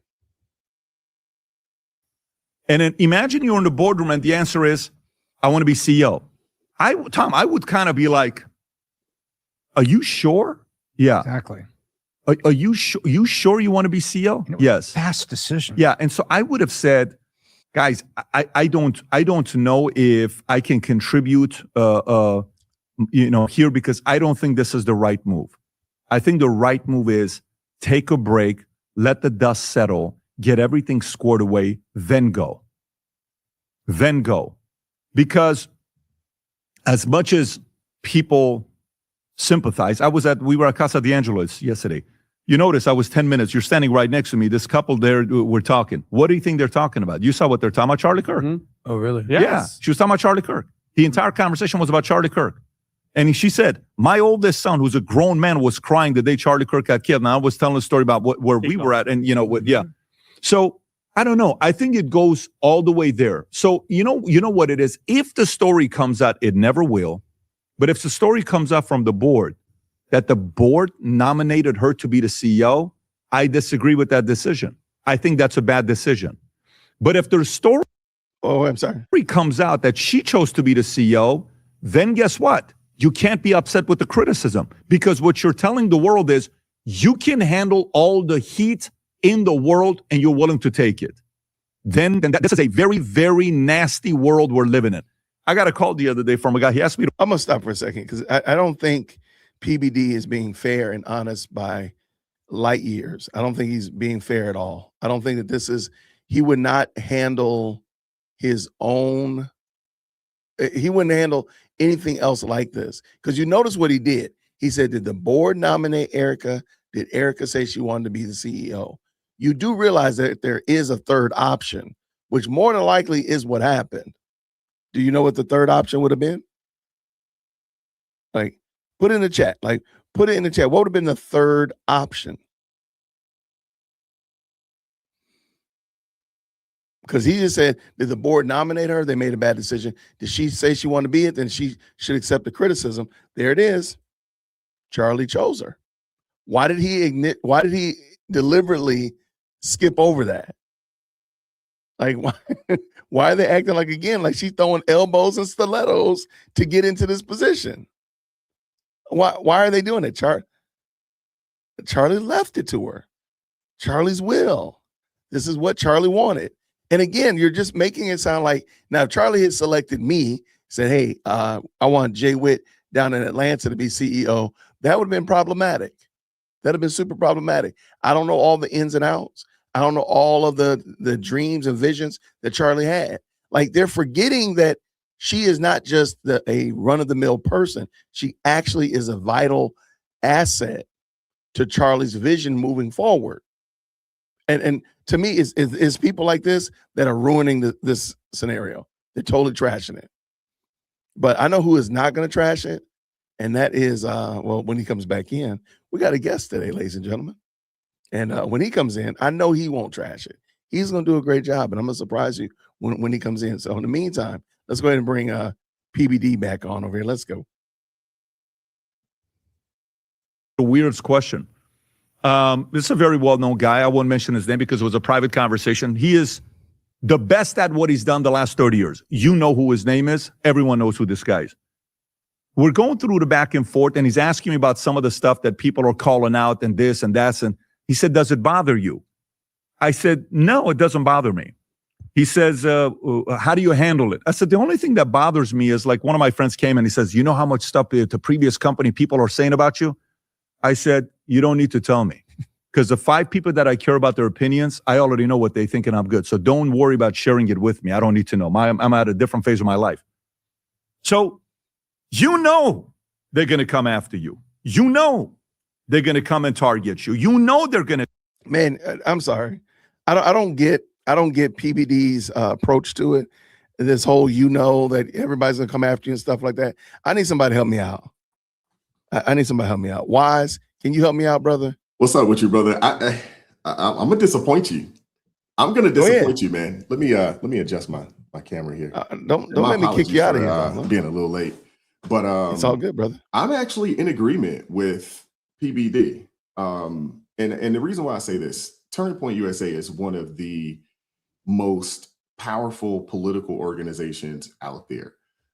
In this political game, as we just witnessed the weekend before last, this is a dangerous business to be in. Her husband has already been taken out over being a part of this in this political arena. And for me, my hope would be, hey, go focus on your children. I'm sure you got I'm sure you're sitting on money. I'm sure you got a nice, life insurance policy that came your way. Go focus on raising your 2 children. Focus there. And don't get into this political space that is very, very dangerous. We're not in the political climate of 30 years ago. And to be honest with you, it probably was crazy then, but it's even crazier now. And I understand that Charlie, may have chosen her. I understand it. But where are the men to step in and say, nah, because this isn't for the weak. This isn't for the weak, and this isn't for the faint of heart. And when you get into that position, it comes with criticism. That's no difference than from a sports perspective. When you become head coach, when you become general manager, all eyes are on you, and you got to speak and answer. And the criticism, you're gonna get the adulation, but you're gonna get the criticism that comes with it.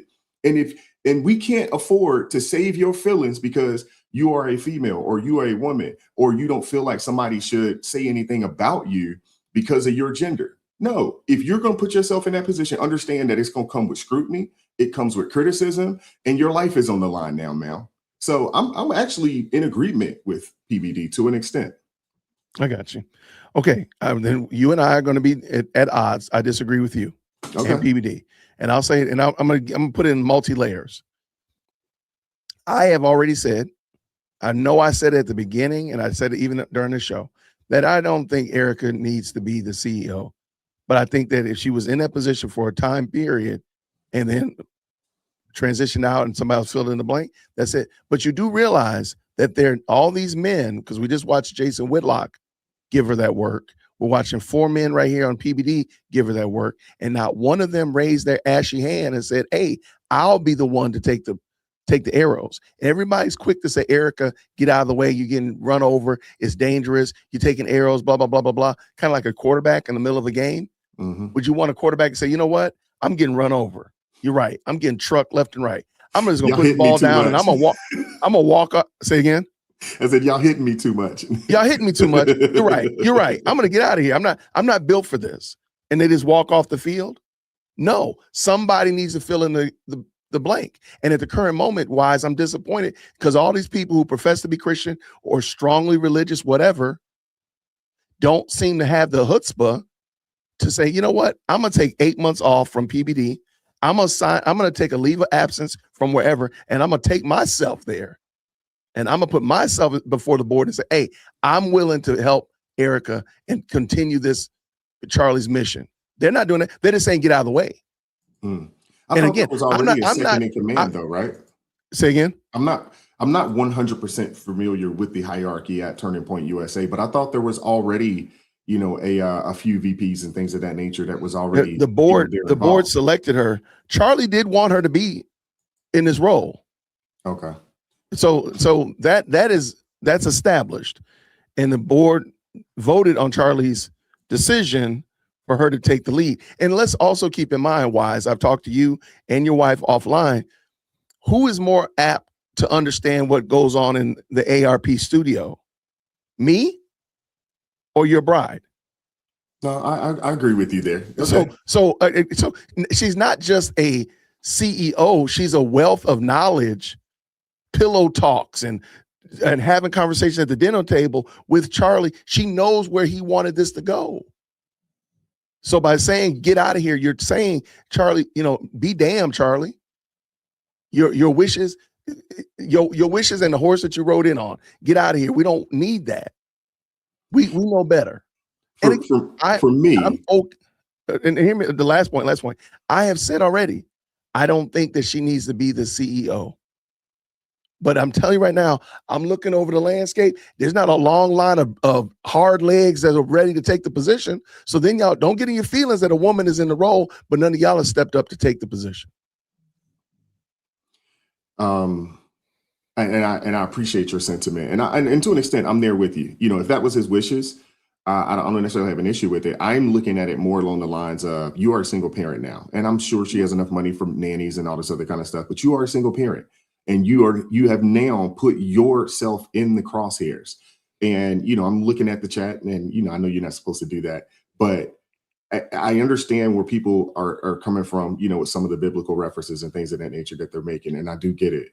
But you know, my thought process is put the focus on your kids right now. And someone said, well, it shouldn't be this crazy politically.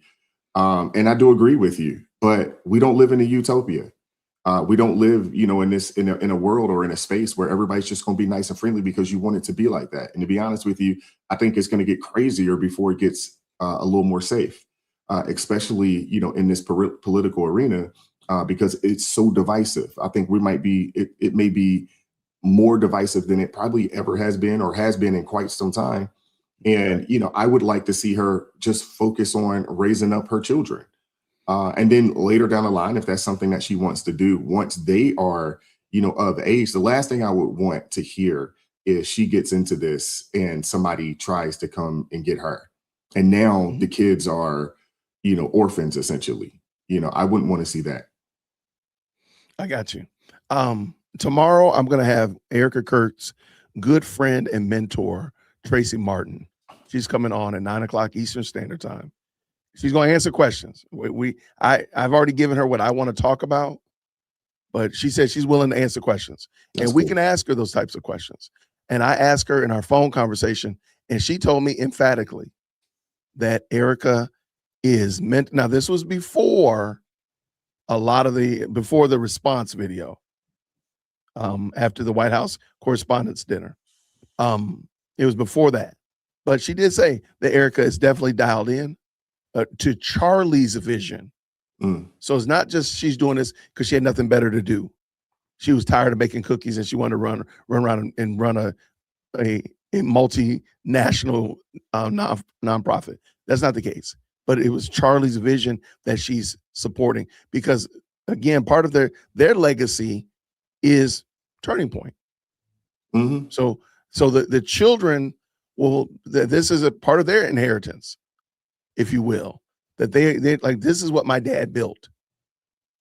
So I do think we need to be mindful of that. And again, my issue is I would probably be much more prone to say, you know what, Erika, I'm sending you some boxes in a U-Haul. Go ahead and move on out of that office because so-and-so and such and such is ready to take over. But nobody did. Nobody is. Everybody's quick to say, and I think it's interesting, and I don't want to go back and play it, but you should go back and listen to Jason Whitlock and then listen to PBD. There's a lot of speaking terms and words that are used that sound very similar. I'm getting script vibes. I'm getting script vibes. I did watch Jason Whitlock. I did watch him speak on it. And to an extent, I was in agreement, with him. I haven't personally, spoke on Erika, at all. Because I look at it more along the lines of I'm thinking about it from the family aspect of things and the kids. Yeah, for sure. And with how crazy it has become, when in this political landscape, it has gotten really crazy. And, 2 weekends ago, she was right there. She was one of those people in that room. That's very, very close. That's very close. So I agree with you. My concern is not, does she have the ability to run it? That is not a concern of mine. I don't have that concern. And I don't have the thought that she wouldn't, continue to, push Turning Point in a direction that, or the vision that Charlie had. My concern is really about her safety in her getting into a public facing position in one of the countries and probably one of the world's, most important political organizations, where the previous CEO wasn't just, he died from, old age, right? Old age or something. No, he was assassinated in front of everybody. That is my concern, and I'm like, you have children, man. You have two young children. They're not like, I don't even know if they're elementary school age yet. If I'm not mistaken, I believe they might be more toddler ages, right? Somewhere in that range. They're sub 5. Yeah. So that is my concern because it's so crazy. That's my concern. I think she definitely has the ability to run it. I have zero thoughts about, she couldn't run it because she's a woman. No, my concern is the kids and the family. And now you've put yourself in the political crosshairs. That is the concern that I have. Got you. I'm gonna say it like this. I would be much more prone to say, Erika, go ahead and step away and side with you, Wise. If these yahoos that were commentating on her were willing to say, hey, you know what? I'm going to shut my show down, or I'm going to move my show to Phoenix because I believe in Charlie's vision. I believe in what Turning Point is about and what they brought about in the last election. And I want them to multiply it tenfold the next election. I'm moving out to Arizona so I can help and support. Then you know what I'm saying? I'm saying, Erika, you need to go ahead and roll on out.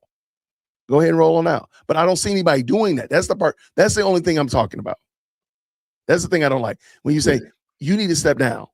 And literally, I think it was that David and Vinny just a second ago, they say, we don't know who's going to take the place, but you just don't need to do it. I'm like, wait. Well, no, yeah, you're asking for action without solution. But I think people thought that there may have been a second or third command, over at Turning Point already. And why didn't that individual or whomever those individuals are, why didn't they step up into that role? I think that is the thought process. I don't see PBD trying to, join Turning Point. I don't see that. He's building his own network. I agree. Same thing with Whitlock. But, these people, people are critics. And the thing is that, and to be honest with you, it wouldn't matter who filled that spot. People would criticize it. They would find a way, even if it was a man. They would, if they didn't think that, oh man, this person has the chops to continue this thing, the way Charlie, had built it, you would have people criticizing that. I think it comes when you are in this role, when you find yourself in a CEO role for any organization that is a large, public front-facing organization, expect the criticism and expect people to have something to say about you. I think that's just no different than, if you accept the head coaching position for the Atlanta Hawks or the Atlanta Falcons or anybody, expect it comes with criticism. The commissioner of the league, it comes with criticism. When you find yourselves in these roles, the governor, so forth and so on. Some people are going to like what you're doing. Others are going to hate it, but it comes with the territory. So I don't think it's not going anywhere. No different than, when you become governor, when you become, president, when you become, any of these types of roles, it's going to come with criticism. People are going to have something to say. Some people are going to love it. Some people are going to hate it, but they're going to talk about you because of the role that you're in. So I'm gonna just develop that a little bit more. I don't believe that, and I know she did say criticism, I believe. But if you go back and watch, she said, every morning I wake up to new lies. I don't think we're talking about just criticism. Like, I criticize Wise and his audio, or I criticize Wise and his bookshelf. But no, I'm lying about you. Yeah. I'm saying things about you. Yeah, that's different. So I do think if we remove the lies and the slander, so you remove the foolishness, she killed her husband. You remove the dumb stuff. I'm gonna leave dumb stuff with jewelry and shiny pants and sequins. I'm gonna leave that over here. Y'all can have that, but take away just outright lying, saying she killed her husband. She was at Fort Hakatua. She's having an affair with Andrew Colvett. Stupid stuff like that. Yeah. Get that stuff off the table. I don't think she's talking about the jewelry and the pyrotechnics. I think she's talking about the outright slander, because you can't bear under the weight of a lie like that. Because as I've done the Bible study before, you can't unhear a lie. So if I say a lie right here on the air about Wise, even though it's just as egregious as possible, people are going to still think about it. Every now and then it's going to pop up in somebody's head, and they can't unhear the lie that I told about you. Even though I might have said, "Oh, I'm just kidding, y'all. I'm just kidding. It was a joke," but they're going to still remember it. So no, I'm with you on that. So I don't think people can bear under. That's why Scripture teaches us not to do that, because nobody can bear under the weight of that. So it's not just criticism. We've seen that happen too many. How many times people get accused of things and then it comes out that it was a lie, but it's out there, and everybody, when they see you, the first thing across their mind is like, "Hey man, you know Jay Witt did such and such." It was like, man, that was a lie, but that's what was said. You know what I'm saying? Yeah. So I'm definitely there with you. I'm in total disagreement of all these folks out here, defaming her, throwing all these, crazy allegations and things of that nature. I'm just thinking more along the lines of, and to be honest with you, my thought process in, her not being in this role had absolutely nothing with, whether or not I thought she could do it. It was more about the security and safety, of it, and my thoughts are, my thoughts are totally with, hey, put that focus on your children and your family. That's where I am with it, but I am in agreement with you in the sense of, the people out here, with the crazy allegations, the lies and things of that nature, that shouldn't be happening. Yeah.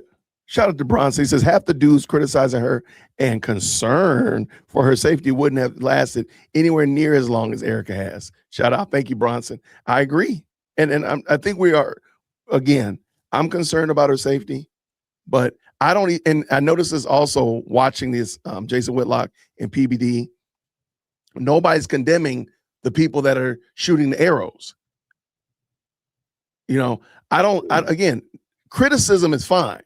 That's not what it is. Nobody. So again, the shiny pants and dab in the eye, you can have that. I'll let you have that. You can have it. Can I have that it's inappropriate to say that a woman killed her husband? Can we take that one off the table? I'll let you keep dabbing the eyes and gold sequence suit for $200. Can we do that? I'm with you 1,000%. Right. And that's where, and again, but condemn the lies, condemn the attacks, condemn that. Like, that's inappropriate. That's wrong. I've yet to hear anybody on our side, I'm just saying our side in general, condemn the fact that somebody at UGA threatened Erika Kirk or put out a threat on Erika Kirk just a couple weeks ago. Where's the condemnation of that? Condemn that.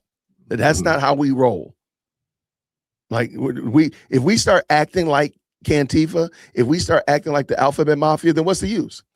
Yeah. Let's just pack it up and just let them just go let's just let it go wherever it's going in the handbasket and it's real hot. If we're not going to stand up against it, stand up against it. I'm not going to keep saying Wise is wrong. I've already made my case about Wise, but people attacking Wise are completely out of pocket. If that makes sense. No, I'm with you on that. I'm with you. And right. I don't recall, and this is the first I'm seeing, this PBD, but I don't recall Whitlock, speaking on those, that's been, throwing the arrows and stuff at her. I don't recall hearing that. And I'm sad to say, I think they're saying all critiques are good critiques.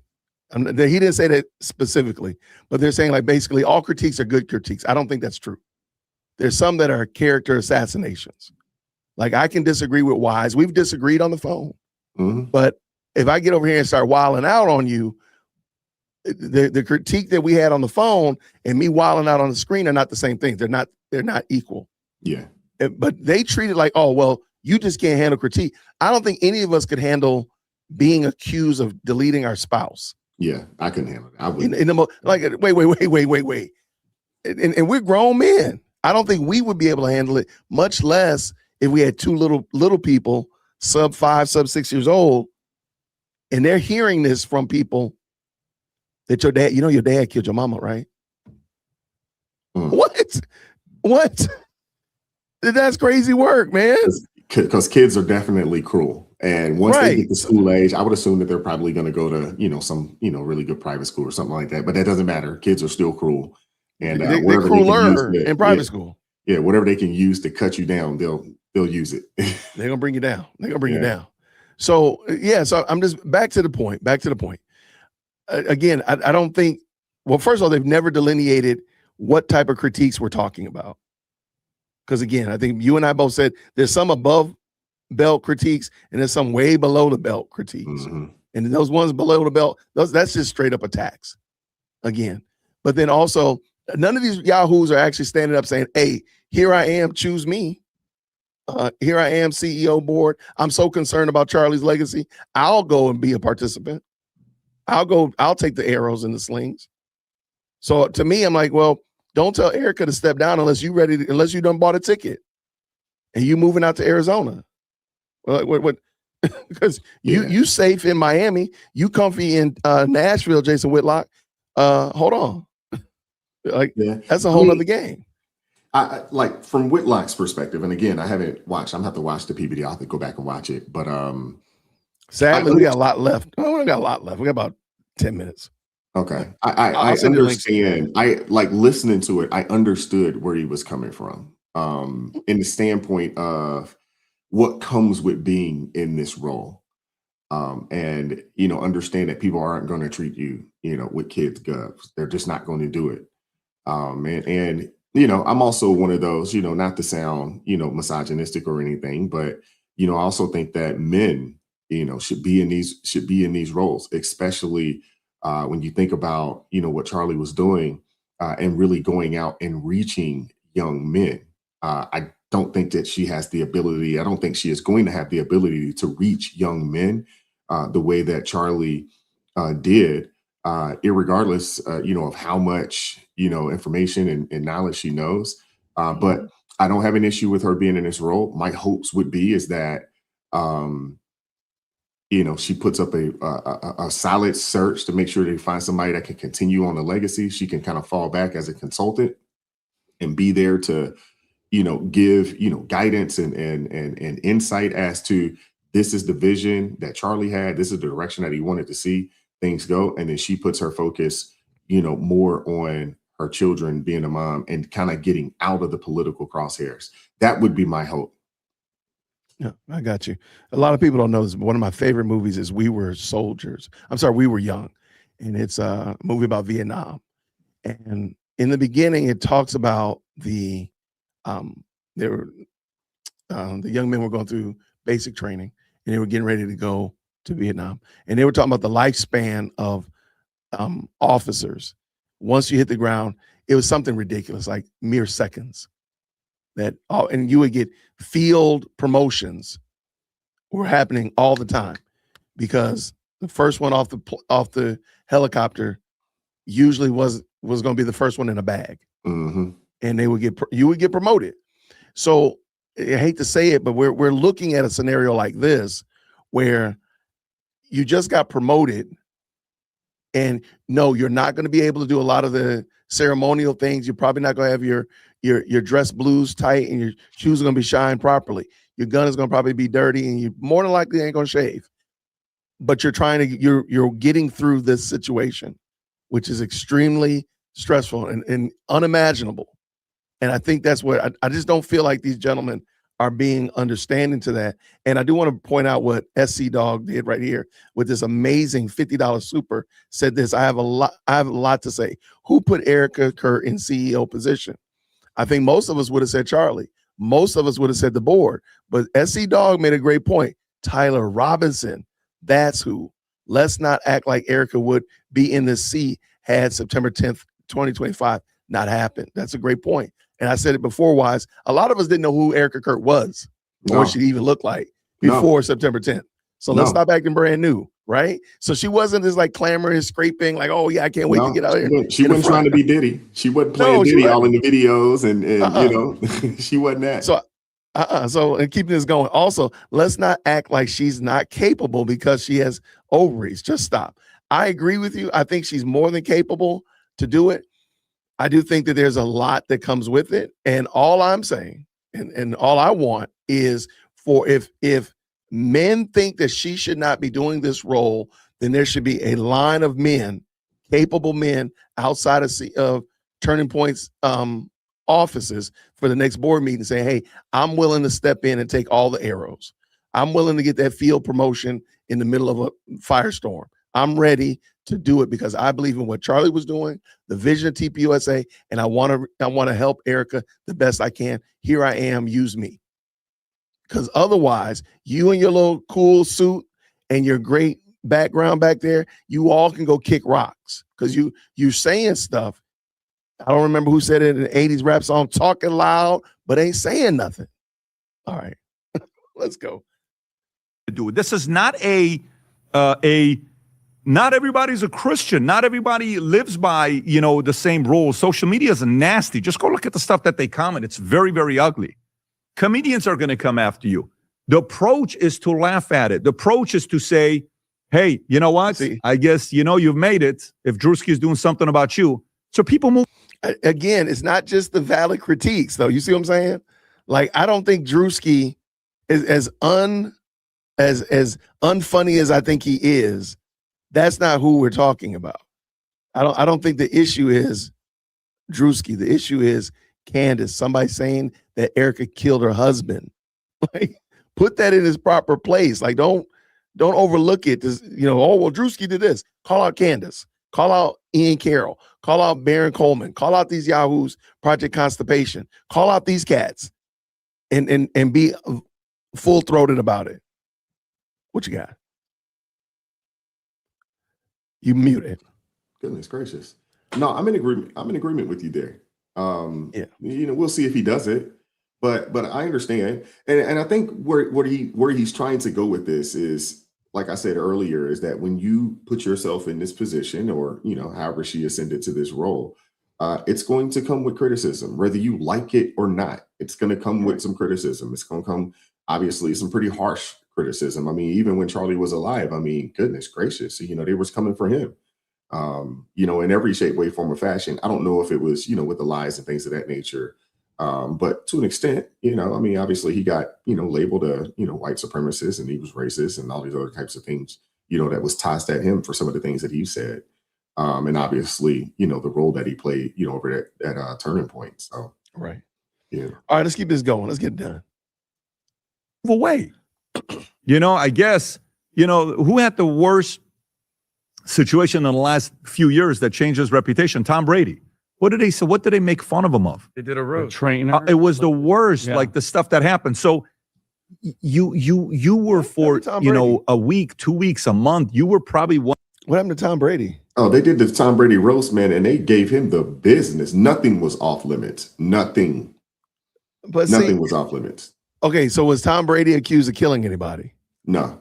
Okay, see, that's what I'm saying. Like, so was that the like they do that's what the correspondence dinner is like, right? Where the president roasts them, right?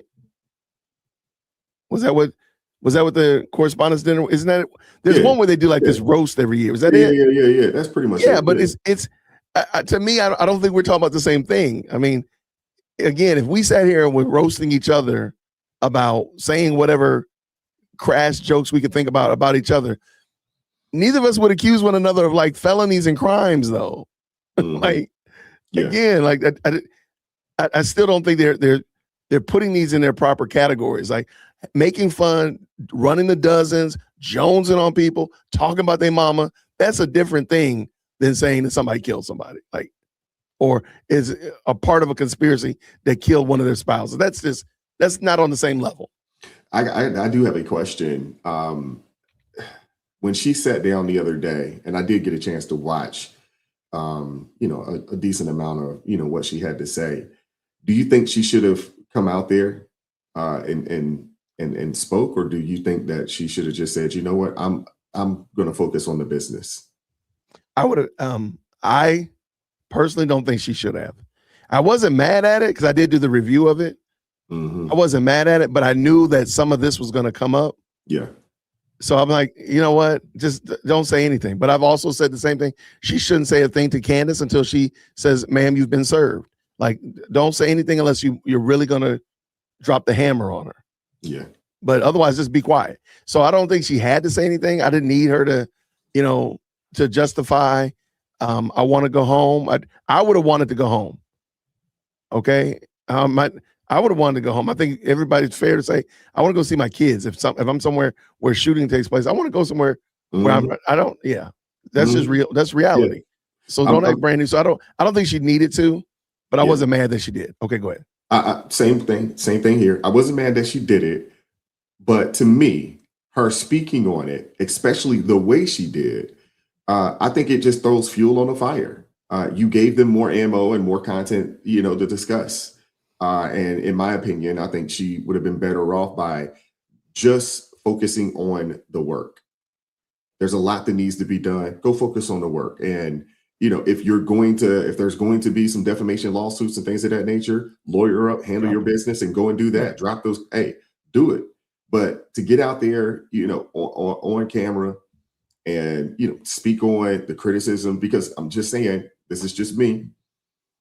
Folks in the chat, I know some of the ladies in the chat, they're going to be upset, but it didn't come across as strong. It came across as weak. That's just my opinion. Watching it, it didn't come across as I am a leader and it's strong. It came across somewhat weak. And it also, all the people that they're doing this for clout and they're doing this to try to get under her skin, what she showcased in that speech is that it is getting under her skin and she's not handling it well. That's what it showcased. So I think she would have been better off not speaking on it. I got you. Okay. All right. Like I said, I didn't need her to. I agree. I think she should have just stayed quiet, but it is what it is. But I do think these gentlemen are way out of pocket. Let's finish up. I guess, who had the worst situation in the last few years that changed his reputation? Tom Brady.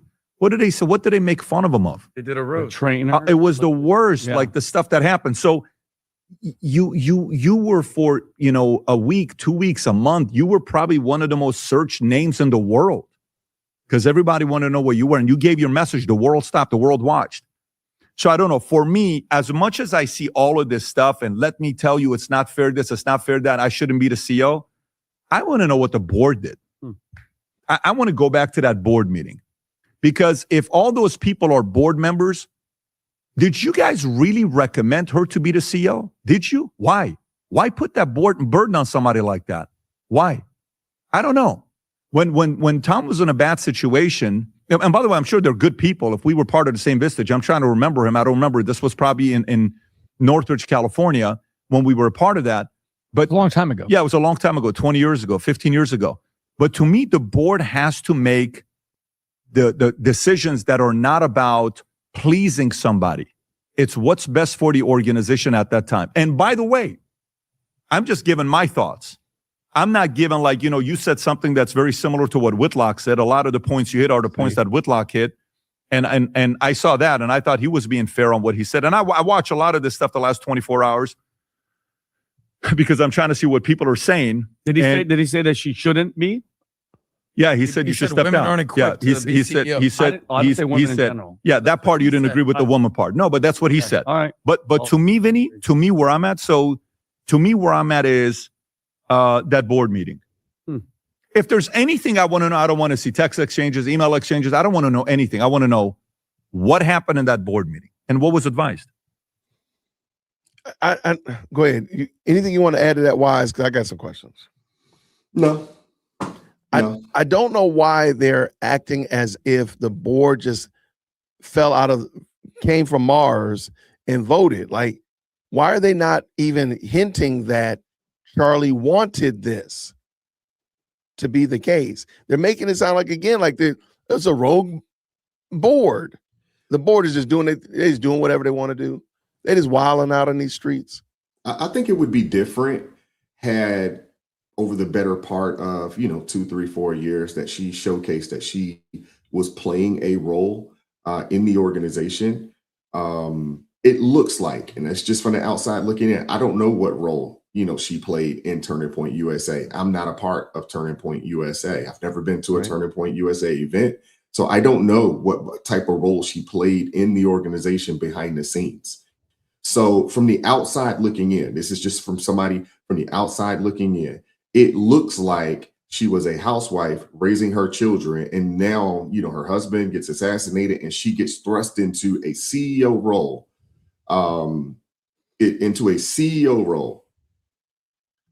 of one of the most powerful political organizations in the country, maybe the world. It's a little off-putting. It can be. And I'm not out here saying that women, can't, lead organizations and things of that nature. I've worked for plenty of women and I've had, some decent ones that were good bosses that were good and some that wasn't. So I'm not saying that. But it doesn't, I don't know what role. Do you know what role she played prior to all of this? I don't know what she did specifically in Turning Point. I know she ran companies outside of Turning Point and non-for-profits and such like that. I don't think she was just a housewife baking cookies and then she gets the call from the CEO. I'm sorry, from the board to be CEO. I don't believe that was the case at all by a mile. Let's ask Tracy tomorrow. But I don't think that, again, if she would be the most connected to Charlie, because if you bring in a Ben Shapiro, you bring in Michael Knowles, you bring in me or you, we're going to have to be brought up to speed on the fine details of Turning Point, what Charlie wanted. She lived with Charlie. So to me, I think she would have the best knowledge related to it. And I do think, again, that's why Charlie wanted her to be in that position if something happened to him. I don't think he ever expected it, but I get it, and I see people in the chat saying that she was the CEO of a company. And I don't want to poo-poo, because I don't know anything about her company, but my assumption is that she was the CEO of a small business, and this is a $100 million organization. That's a major leap. You know what I'm saying? That is a major leap. Yeah. From being quote unquote CEO of a small business that no one has ever heard of to being, the face again of one of the premier political organizations in the world. And you're in the crosshairs now. I don't disagree with that. I just, again, couple things that I said earlier, and I'll say them again. Nobody else was stepping up. Now, if you tell me like, oh, the board had to look over 9 qualified other persons to pick Erika because they just wanted to pick Erika because they wanted her to be there, then I can kind of agree with you then. But this is what Charlie wanted, and so therefore they went with Charlie's wishes. I'm not saying that she's running everything right. And I do want to. I saw a couple of supers I want to yell at in a second. I'm not saying that she does everything exactly like I would want it to be, but I do believe she's doing the right thing in honoring her husband, which is something else I think we have to keep in mind. She's honoring her husband. This is her husband's legacy. This is not Jason honoring Charlie's legacy or PBD trying to honor Charlie's legacy. This is his spouse, the bone of his bone, the flesh of his flesh, doing her best to, in the midst of, again, they haven't condemned or heaped damnation on the people that are attacking her. They're just calling it all criticism. To me, I think they need to isolate that and say, no, again, y'all can have the rings and dab in the eyes, All this other stuff is outright foolishness, and say it, in my opinion. But a shout out for sure. Thank you so much. Black Sigma said this. I want to give a shout out to Jenny Beth Martin of Tea Party Patriots, still going strong since 2010. We'll do a better job than Erika Kirk. Really? Okay. Shout out. Thank you so much for the 5. I'm not certain about Jenny Beth, but I'll look into her. Thank you so much. And Jenny Beth Martin is a woman CEO of another great organization, only goes on camera to discuss policy issues only. I mean, I can get with that. All right. Thank you so much for that. And by the way, again, let me make sure I got everybody. Yep. Real quick, let's go ahead and finish this up. Let's go. What? And then everything goes from there. If she wanted this job, you got to take all the criticism that's coming. If they told you to do it, why would you recommend a widow to be a CEO right after her husband got killed? Why? So that's my criticism. Mm-hmm. All the other stuff, the jewelry stuff, yeah, it's not my stuff, but everybody's different. Vinny likes these, what do you call type of watches? What do you call that? A transformer type of watch, right? Watch. Adam doesn't drive cars. It's better for society, but he like speaking takes Spanish Ubers, to the Uber driver, right? Hard bad. Tom has his own things that he does. Everybody is different. For a woman. But you cannot expect to be the position that you're in without getting unfair level of scrutiny. And you have to ask yourself when you're privately by yourself, how much of it did I attract? How much of it could it have been avoided? And that's a tough conversation to have. But long term, by the way, if all of a sudden, because it's this event, the tour is then canceled, what does it say? Who do you think chose to become the CEO? 53% are saying Erika Kirk. Well, how does that work? If like they all have a say, they're board members. If she's like, I'm not saying that she did this. If she's like, I want to be the CEO. Okay, let me ask you. Say she said she wants to be the CEO. You're a board member. What do you say? You can actually give good advice and not being afraid of giving the what do you call it? The controversial advice. What would you really say if she said she wants to be? Give her advice as a sister. Well, number one, how quickly did they make this? Quickly, very quickly. Right? Fast. 7 days. Okay. 7 days. Obviously, everyone was still in shock. It's a week later. I think the number one question they would ask is, are you really ready for this? Are you really ready? What? No, forget about what they said. What would you say? I think this is interesting. Is it me or am I just picking at a nit that they're not bringing up the fact that this is what Charlie wanted? Is that too much? Am I just picking at that, or what do you think? No, I understand where they're coming from because the way things have moved so quickly, and I understand, Charlie saying that he wanted this, and I get that too. It's his organization; he built it from the ground up, and obviously, maybe the way things are going down is the way he had things written in his will, potentially. We don't know, but I understand to an extent. Where they are coming from, because the knowledge, on who Erika Kirk is and what she has done in the past, irregardless of, whatever organization she has ran in the past, we're talking about running $100 million nonprofit organization. That's different. That's different. You know what I'm saying? And again, I just keep going back to, saying like, hey, this is a high profile position, and it's a dangerous one at that. Obviously, I think we know this. And, I'm not here to say that she's capable or not capable. I'm not here to say that. I'm more along the lines of take care of your family. I'm there. But I understand their criticism, and to be honest with you, when you put yourself in this position, if Charlie said he wanted her in this role, and then she also go to the board, because I would assume because Charlie owned the thing, how many board seats did she have? Did she have did 2 or 3 of those seats, board seats that she owned? I don't know. I mean, we don't know. You know what I'm saying? Right. So there's a lot of speculation here. And these guys are talking about it, giving their opinion, no different than what we're doing.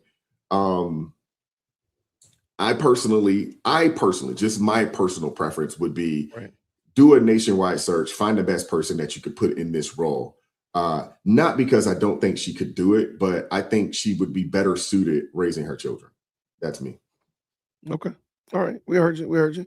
All right, let's see what Adam would say if he were on the board. All right, that's what to PBD. If I was a board She member, says, I want to be the CEO.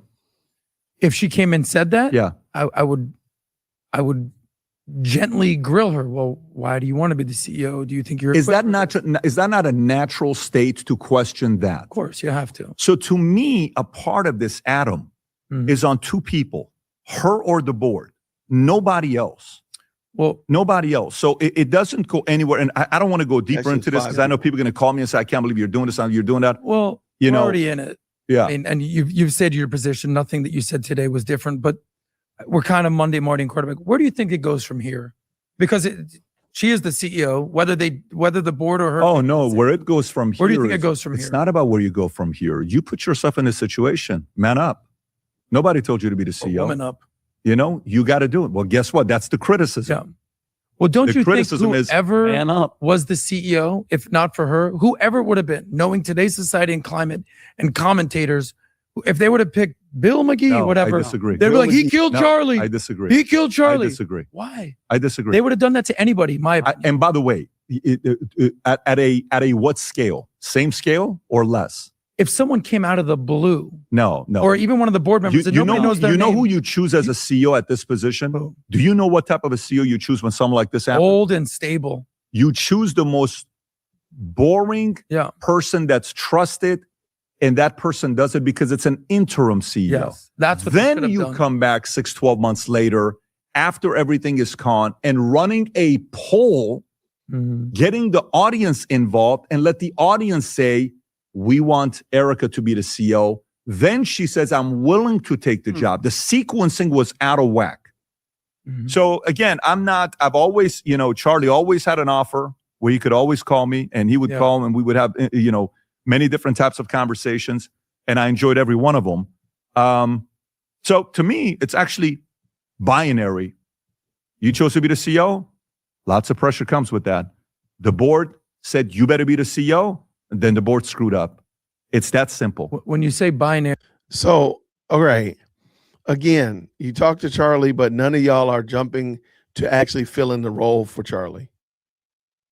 Again, Well, I think, I mean, the thing is, they have a show no different than we do. We're talking about it. I don't want to be the CEO of Turning Point USA.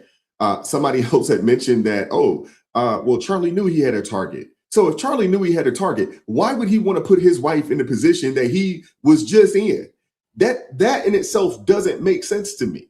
If he knew that he had an actual target on his back, like there's a probability that I could be taken out, why would he put his wife in that situation? That's just my opinion. Totally. Especially when you have two young children. It's not like they've been at this 50 years and she's a 50, 60-year-old woman and with grown adult children. Because at that point, you probably say, Mom, it be passed on to one of the kids, you would assume. That would be the assumption. So I don't know, man. It doesn't make a lot of sense. It doesn't make a lot of sense to me. And I'm actually in agreement, in the sense of you hire someone that can just, stay off the radar, run the organization, from a bird's eye view for a short amount of time. And, let's see how this thing goes from there in an interim stint. And let's see how it goes from there.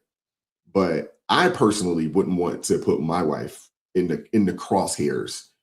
No. I don't disagree. I understand your point there. All I'm saying is it seems like they're just ignoring the fact that Charlie wanted her to be there. And again, if I agree with him or not, that was his wish. Just like if he had willed away all his money to, the Sierra Club, that's what he wanted to happen. I mean, but I might disagree with that him. is the case, though. Do we know Say again? officially? I said, do we know officially that was the case? I don't know that emphatically. Like he had, but I'm gonna go on a limb and say it seems right. But I'll definitely wait to find out. But I don't think that the woman just wanted to I just want to be in a CEO position. I just don't believe that. So it again, we can say that the board made the wrong decision.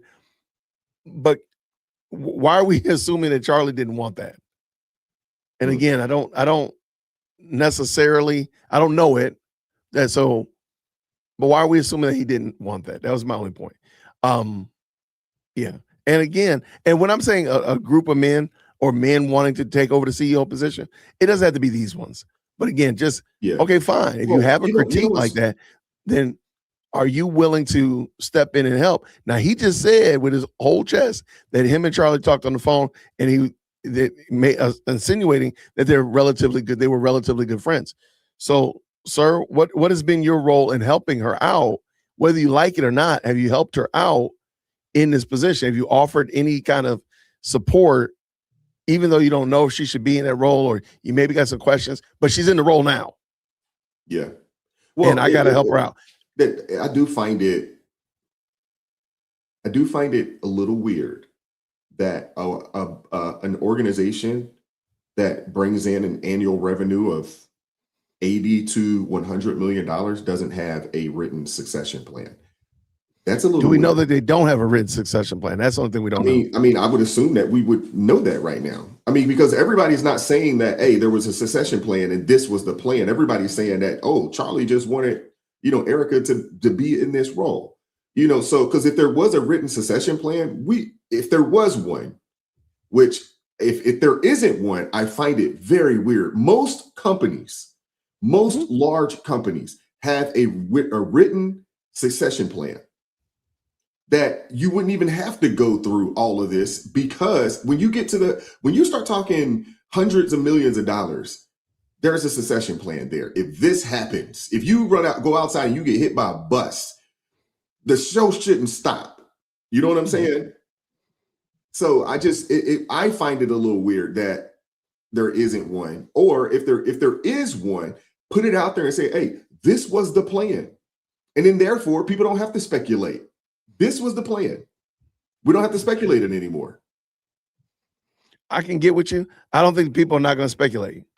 There have been people who are saying he didn't write his book and all this other foolishness. So I'm not going to sit there and run too far with, if they can bring out anything that's not going to stop certain people. But what I'm saying, Jay, and to the people in the chat, this wasn't a mom and pop situation.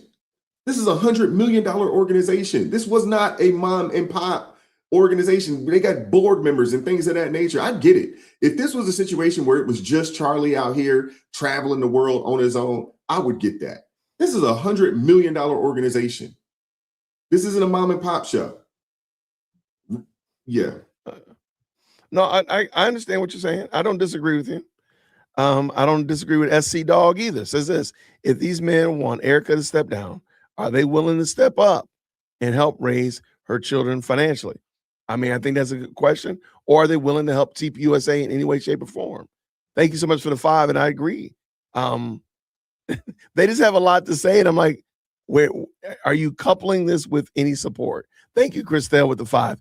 Doesn't change the dynamic. She has experience. Also, Erika didn't play a subordinate role. She saw herself as Charlie's equal. The leap is logical. I don't disagree. I think we can. And if they came out with let me ask you this: if they came out with a succession plan that was clear, this was his last will and testament, that she would take over for a certain period of time, would you be okay with that then, Wise? I'd be fine with it. I'm fine with it now. Yeah, I got you. You know what I'm saying? Like I said earlier, my concern is really her safety and the children. That's my concern. But I'm fine with it now. I got you. Not that Erika needs them, but the point is, who's taking care of her and her family if she's not providing for them? That's an excellent point. You're not going to tell me that Charlie Kirk didn't have a couple $1 million of life insurance. I'm just not going to believe that. I'm just not going to believe it. And they brought in millions of dollars. This is a $80 to $100 million organization, which lets me know that salary wise, I don't know, because it's not a public brand nation, so we don't know the salary of the CEO. But my assumption is that I would assume that he was probably making at least $1 million a year, and I would assume that he also has a very, very hefty life insurance plan. That would be my assumption. So I'm with you. So when people say, because I'm not making it about the money. What I'm saying is somebody else just said she's got to be CEO so she can provide for her family. I don't buy that. I don't buy that at all. I haven't heard that one, and I would agree with you. I haven't heard that one, but I agree with you on that one. I agree with Ninja. Yeah, somebody in there said, I am 100% sure she's fine financially. This isn't about the money. Yeah, I don't think it's about the money. And I haven't made it about the money myself. So this is sus because Candace early on wanted her husband to be the interim CEO, and shortly thereafter began her vicious attacks. That is true. I didn't hear about that. Okay. George did want to be the interim CEO. Yeah. Oh, okay. Thank you so much for the 5 there. I didn't hear about that one, bro. Yeah. Imagine Charlie was CEO of PepsiCo.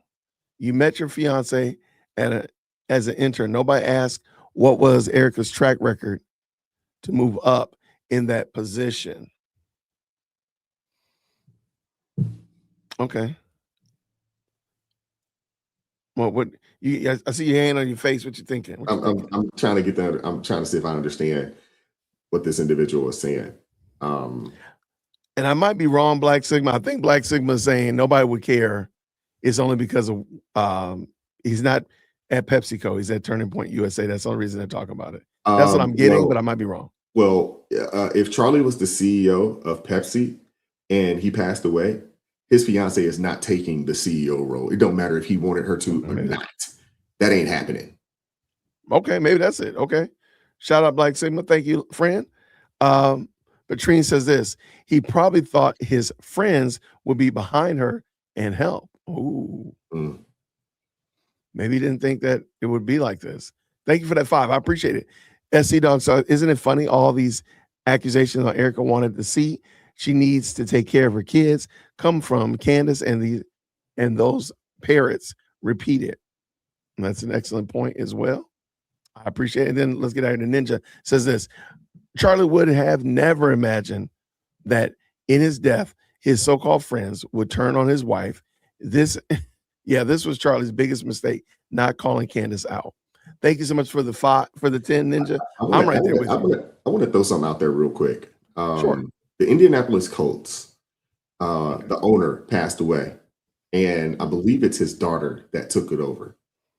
And she's getting all kinds of smoke for taking over because they don't think she's doing a good job running the organization. Okay. And it's not because she's a woman. They don't think she's doing a good job running the organization, and they think that somebody else should be in charge of the team. Okay. That comes with the territory. Is anybody saying she killed her dad, though? No. Everybody knows. As long as nobody's saying, I agree with you 100%. Now, as far as I don't watch Candace, so I don't know what Candace has said, about any of this, to be honest with you, because I don't watch Candace. Your soul is happy. Your soul is happy. Let me tell you. Your soul is happy, my dude. Yeah. All right, let's finish up with PBD. Let's go. Meaning, if you're going to take the job, be ready for the criticism. You don't have a It's choice. going to get By the way, you know why I would say don't. Not an if. You know why I would say don't take the job as a CEO? Do you know why I would say don't take the job as a CEO? Why? So, because the widow component? No, not at all. Not at all. Never, ever, ever follow to put the pressure of being the shadow of a person that is a one of one. You never put the pressure of replacing. The shadow is so massive. That's your husband. Mm-hmm. That is not a fair competition. You're not going to replace him. You're not going to be able to do what he does. There is no winning for you. I don't think she's trying to replace him. I think she's trying to. But they have to. But they have no. But they have legacy to. Is. But they have to think that way. Yeah. They have to think that way, and to say that the shadow is there, and then the board made the decision. Okay, well, I don't know. To me, it's problematic, and it starts from there. So either the onus goes on the board or the onus goes on her. And that part of the criticism, dude, if something happened to and I don't want to compare, but if something happens and you raise your hand for the job, you know what this means? What do you think this means? I'm ready. I'm ready. Let's go. No, what else does this mean? What else does it? You're losing the right to what? To complain? Complain. About what? Any criticism? Anything. The road ahead. Yeah. But I think this is me. From a business perspective, I'm with you. From a moral perspective, the lies out there, the accusations, doesn't come with the territory. Right. Yes, it does. There's no other CEO in America who's accused of killing the former CEO. It's gonna come with the territory. And can I ask you Yeah, well, that's a sad state of affairs in society. Adam gets When just evil. because Guy you at the became the CEO, top be ready had to be accused of murder. The guy at the top had 3 assassination attempts on him, accused of being a pedophile. You know, they were accusing him of having sex with his daughter. Yep, you remember that? What's bigger than that? I mean, do you realize, like, it's absurd? Well, but that's evil. part of the pressure. You chose to be the president. Yep. Don't feel, I'm not going to sympathize for you. I hear you. And you chose this job. And he asked one question, What? and I want you to answer it. You said, because you were like, oh, everybody's going after. If Charlie right now would look down at him and say something to her, what do you think Charlie would say? You think Charlie Kirk would say, take my, what do you think he would say? What would Charlie say? I think Hold he on. would have his wife's back. No, and hold on. Understand the challenges that she's So dealing what would he say to her in regard to this situation before she's CEO? What does he something say? tells me that she and him, and she's praying to him nonstop. And something, I think we forget one thing. This woman did just come out of the blue. Forget about the CEO for a second. This was this man's wife. I understand that. They had kids together. You know, you was talking about the last person you heard. Do you know the conversations they had as he was building this company? Look. So what would he say I- to her? What do you think Charlie would say?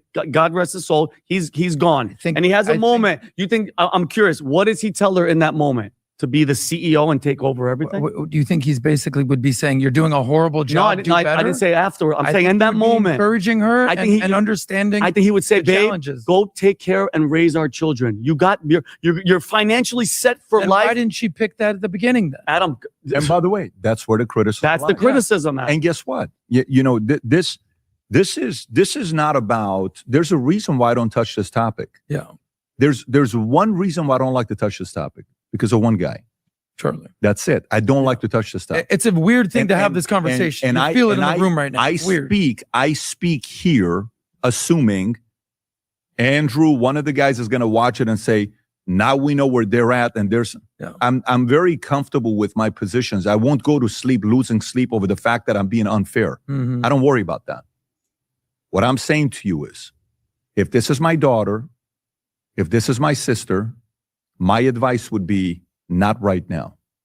That would be my advice. Not right now.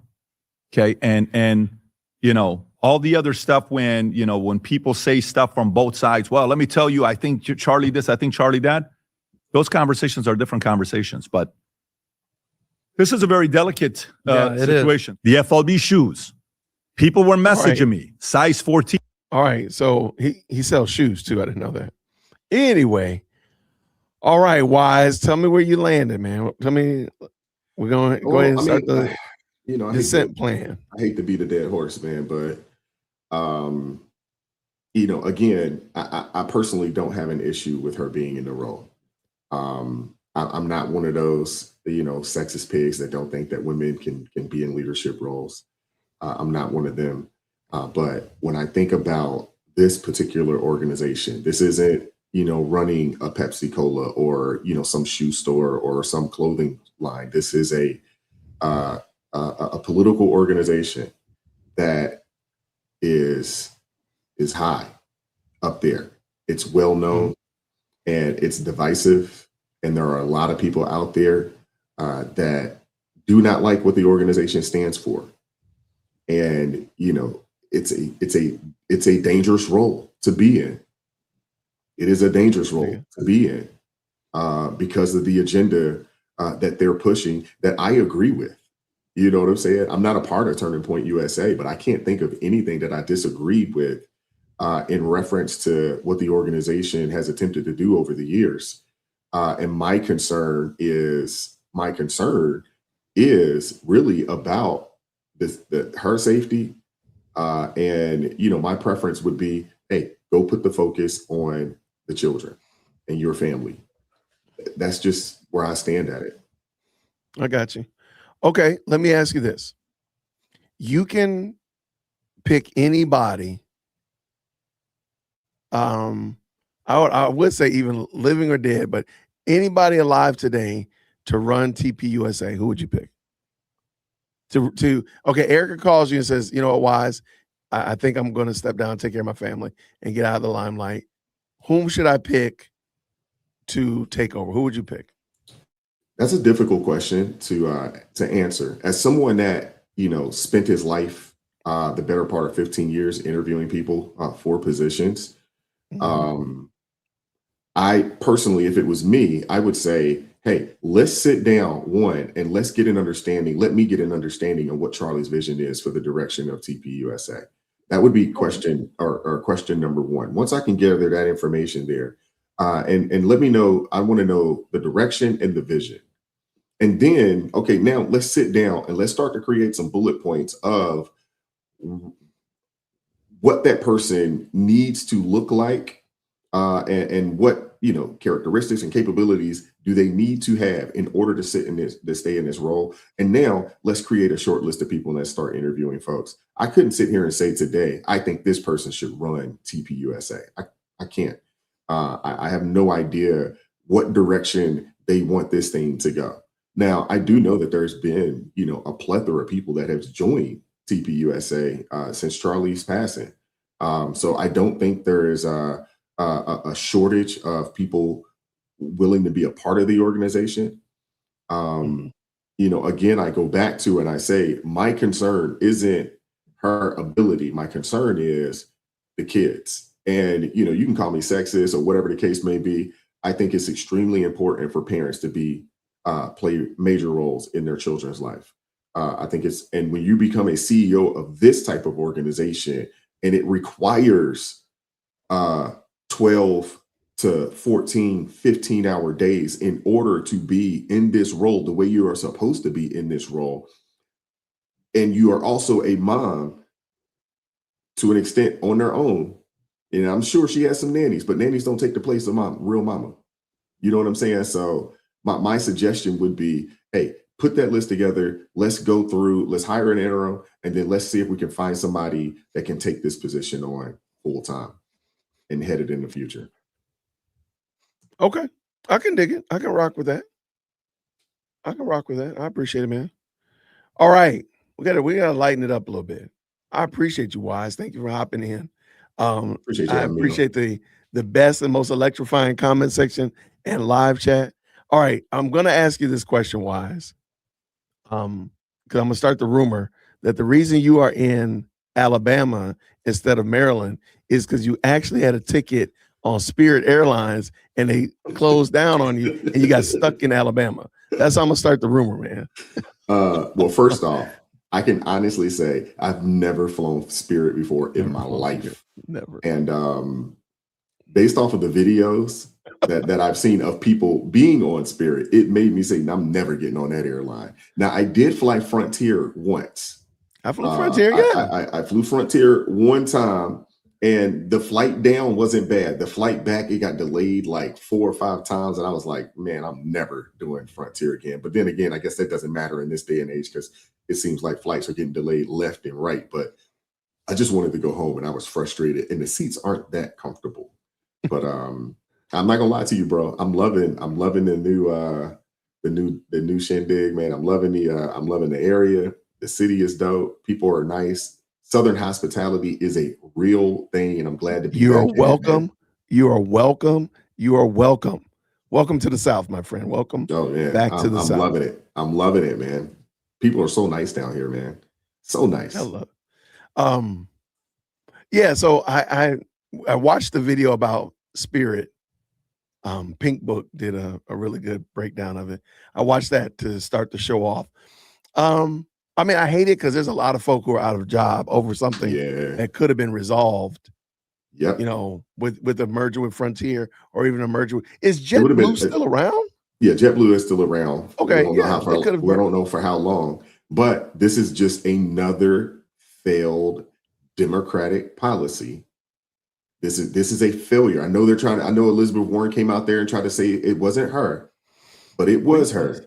It was. It was her, and they blocked it. Now think about this. this Spirit Airlines closing, I believe it costs, I think it was like 17,000 jobs, if I'm not mistaken. Yep, 17,000.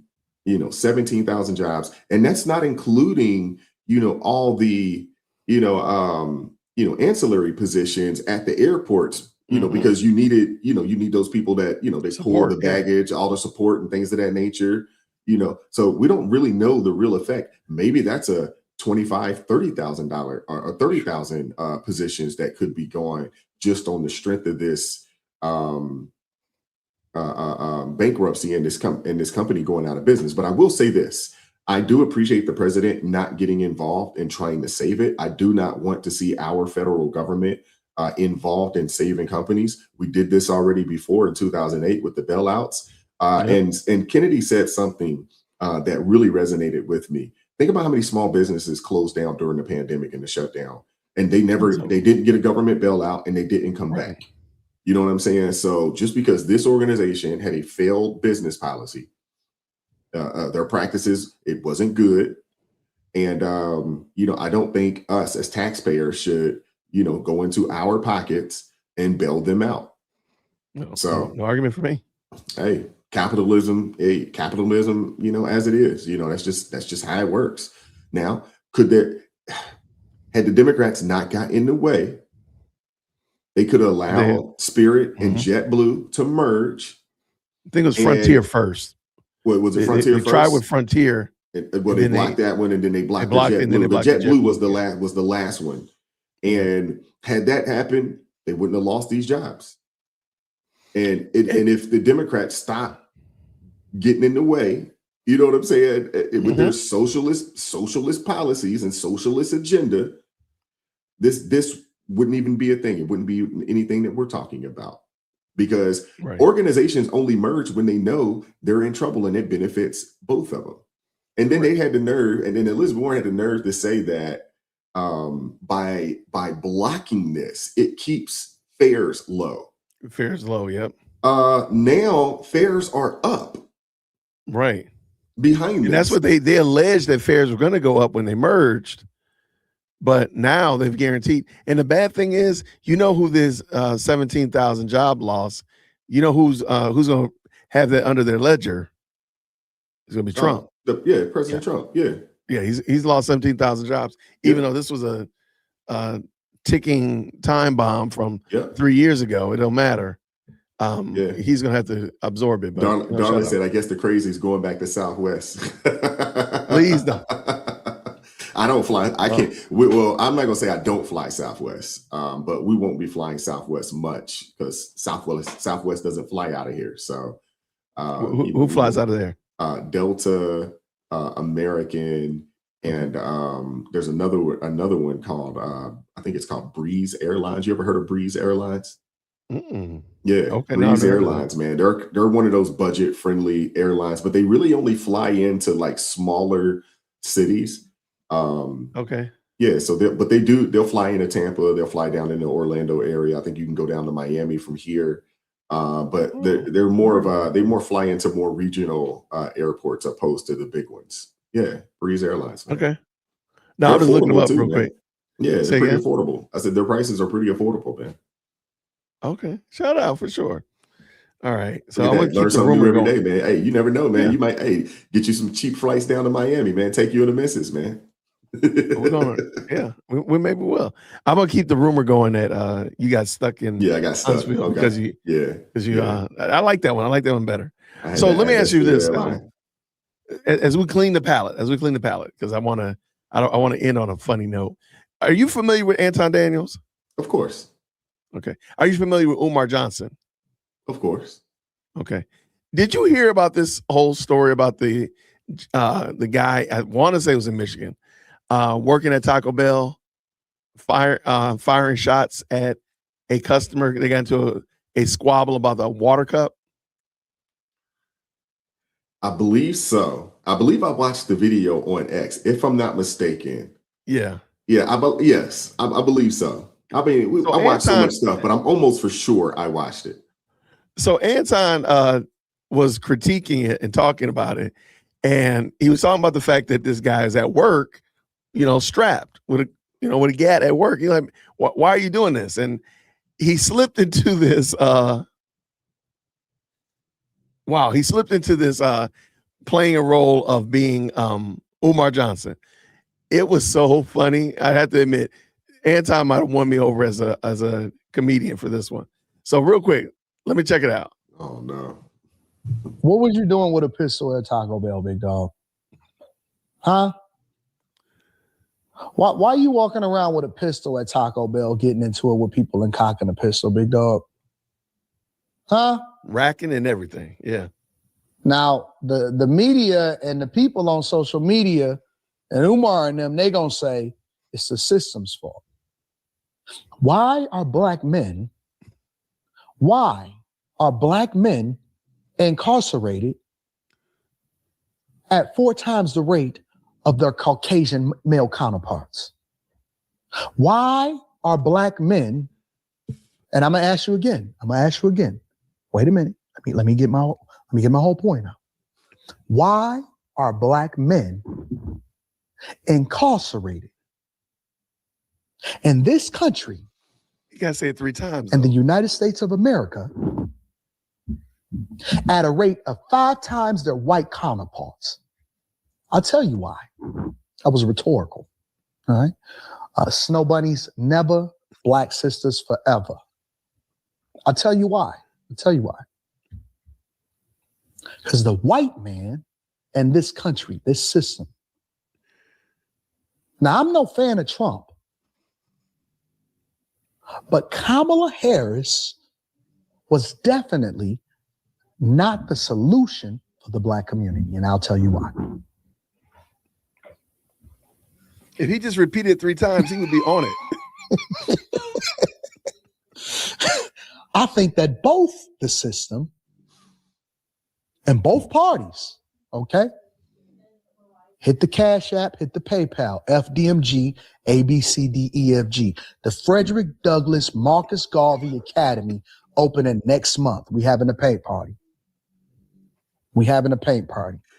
All right. We selected tile.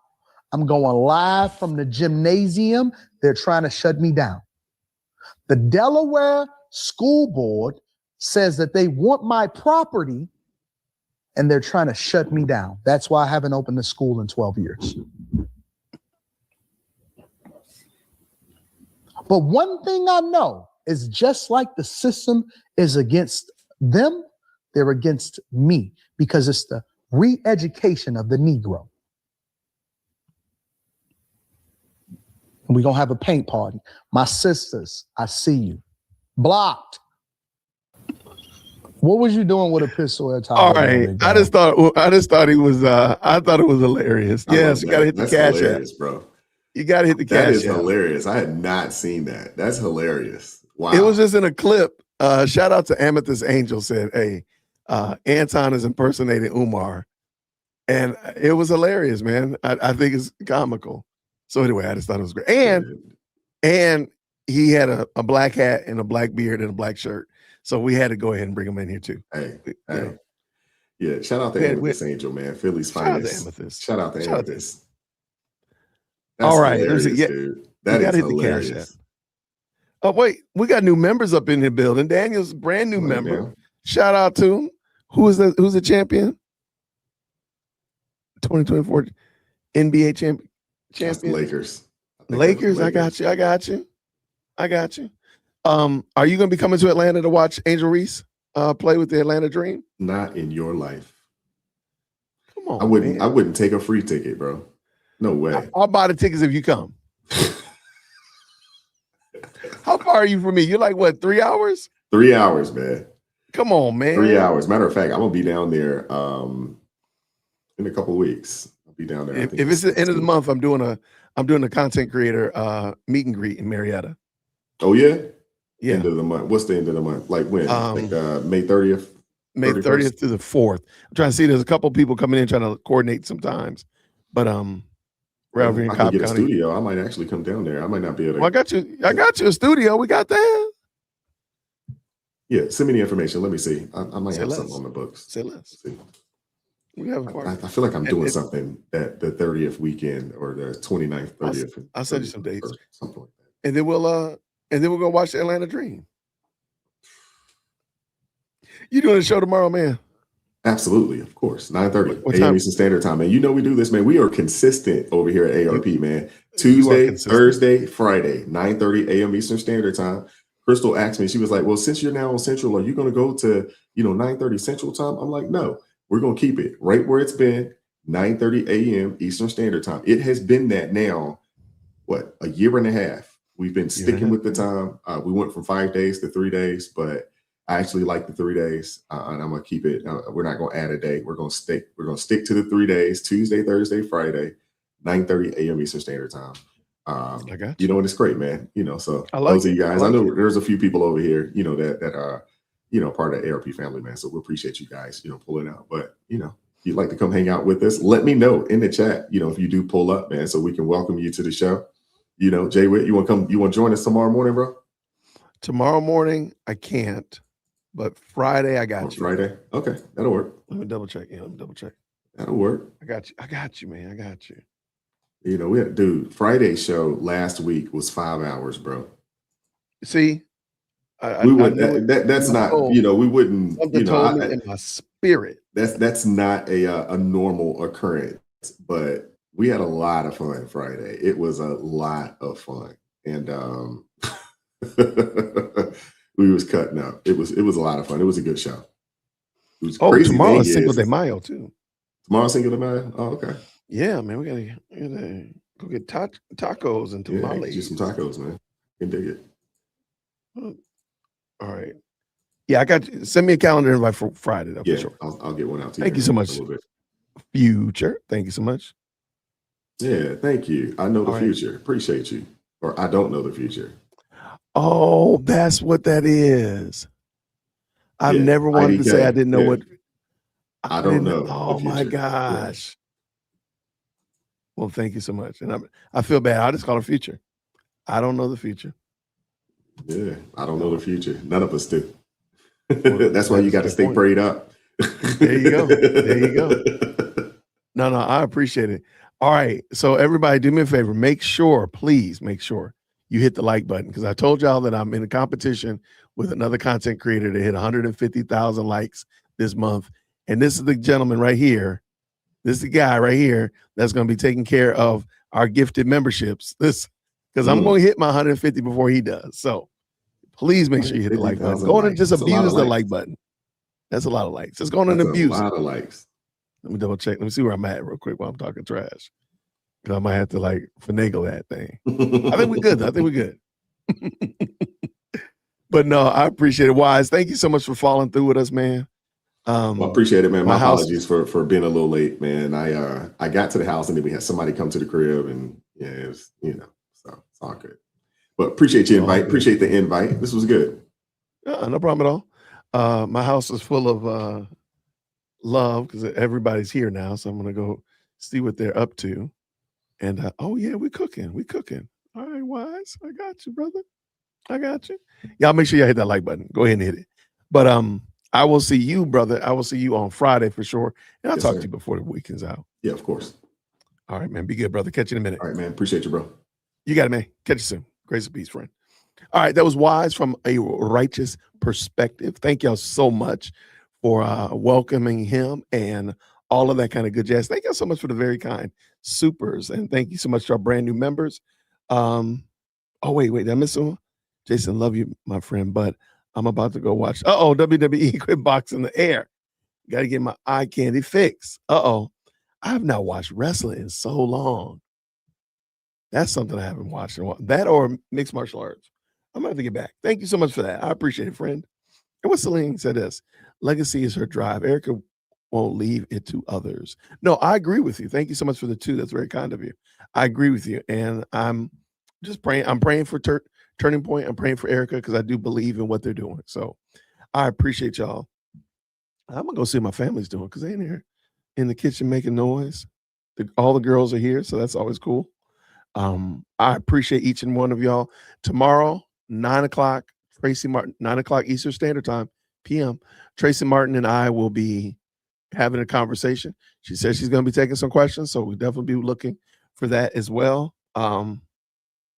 Looking forward to her answering some questions and your questions specifically. So thank y'all so much to every one of y'all for tapping in. Thank you so much for tipping your waiters on the way out the door. Make sure you hit that like button, all that kind of great stuff. Let's do this again, Lord willing, tomorrow, 9:00. I'll see you real soon. Grace and peace, everybody. Thank you so much for tuning in to another episode of the Jay Witt Podcast. If you enjoyed today's show, please do me a favor and hit me up with that 3-piece special. Like the video, subscribe, and of course, share it with somebody who would also enjoy this type of content. And make sure you leave a comment because I do pin the best comments to the top. So thank you so much for tuning in today. And until next time, everybody, grace and peace.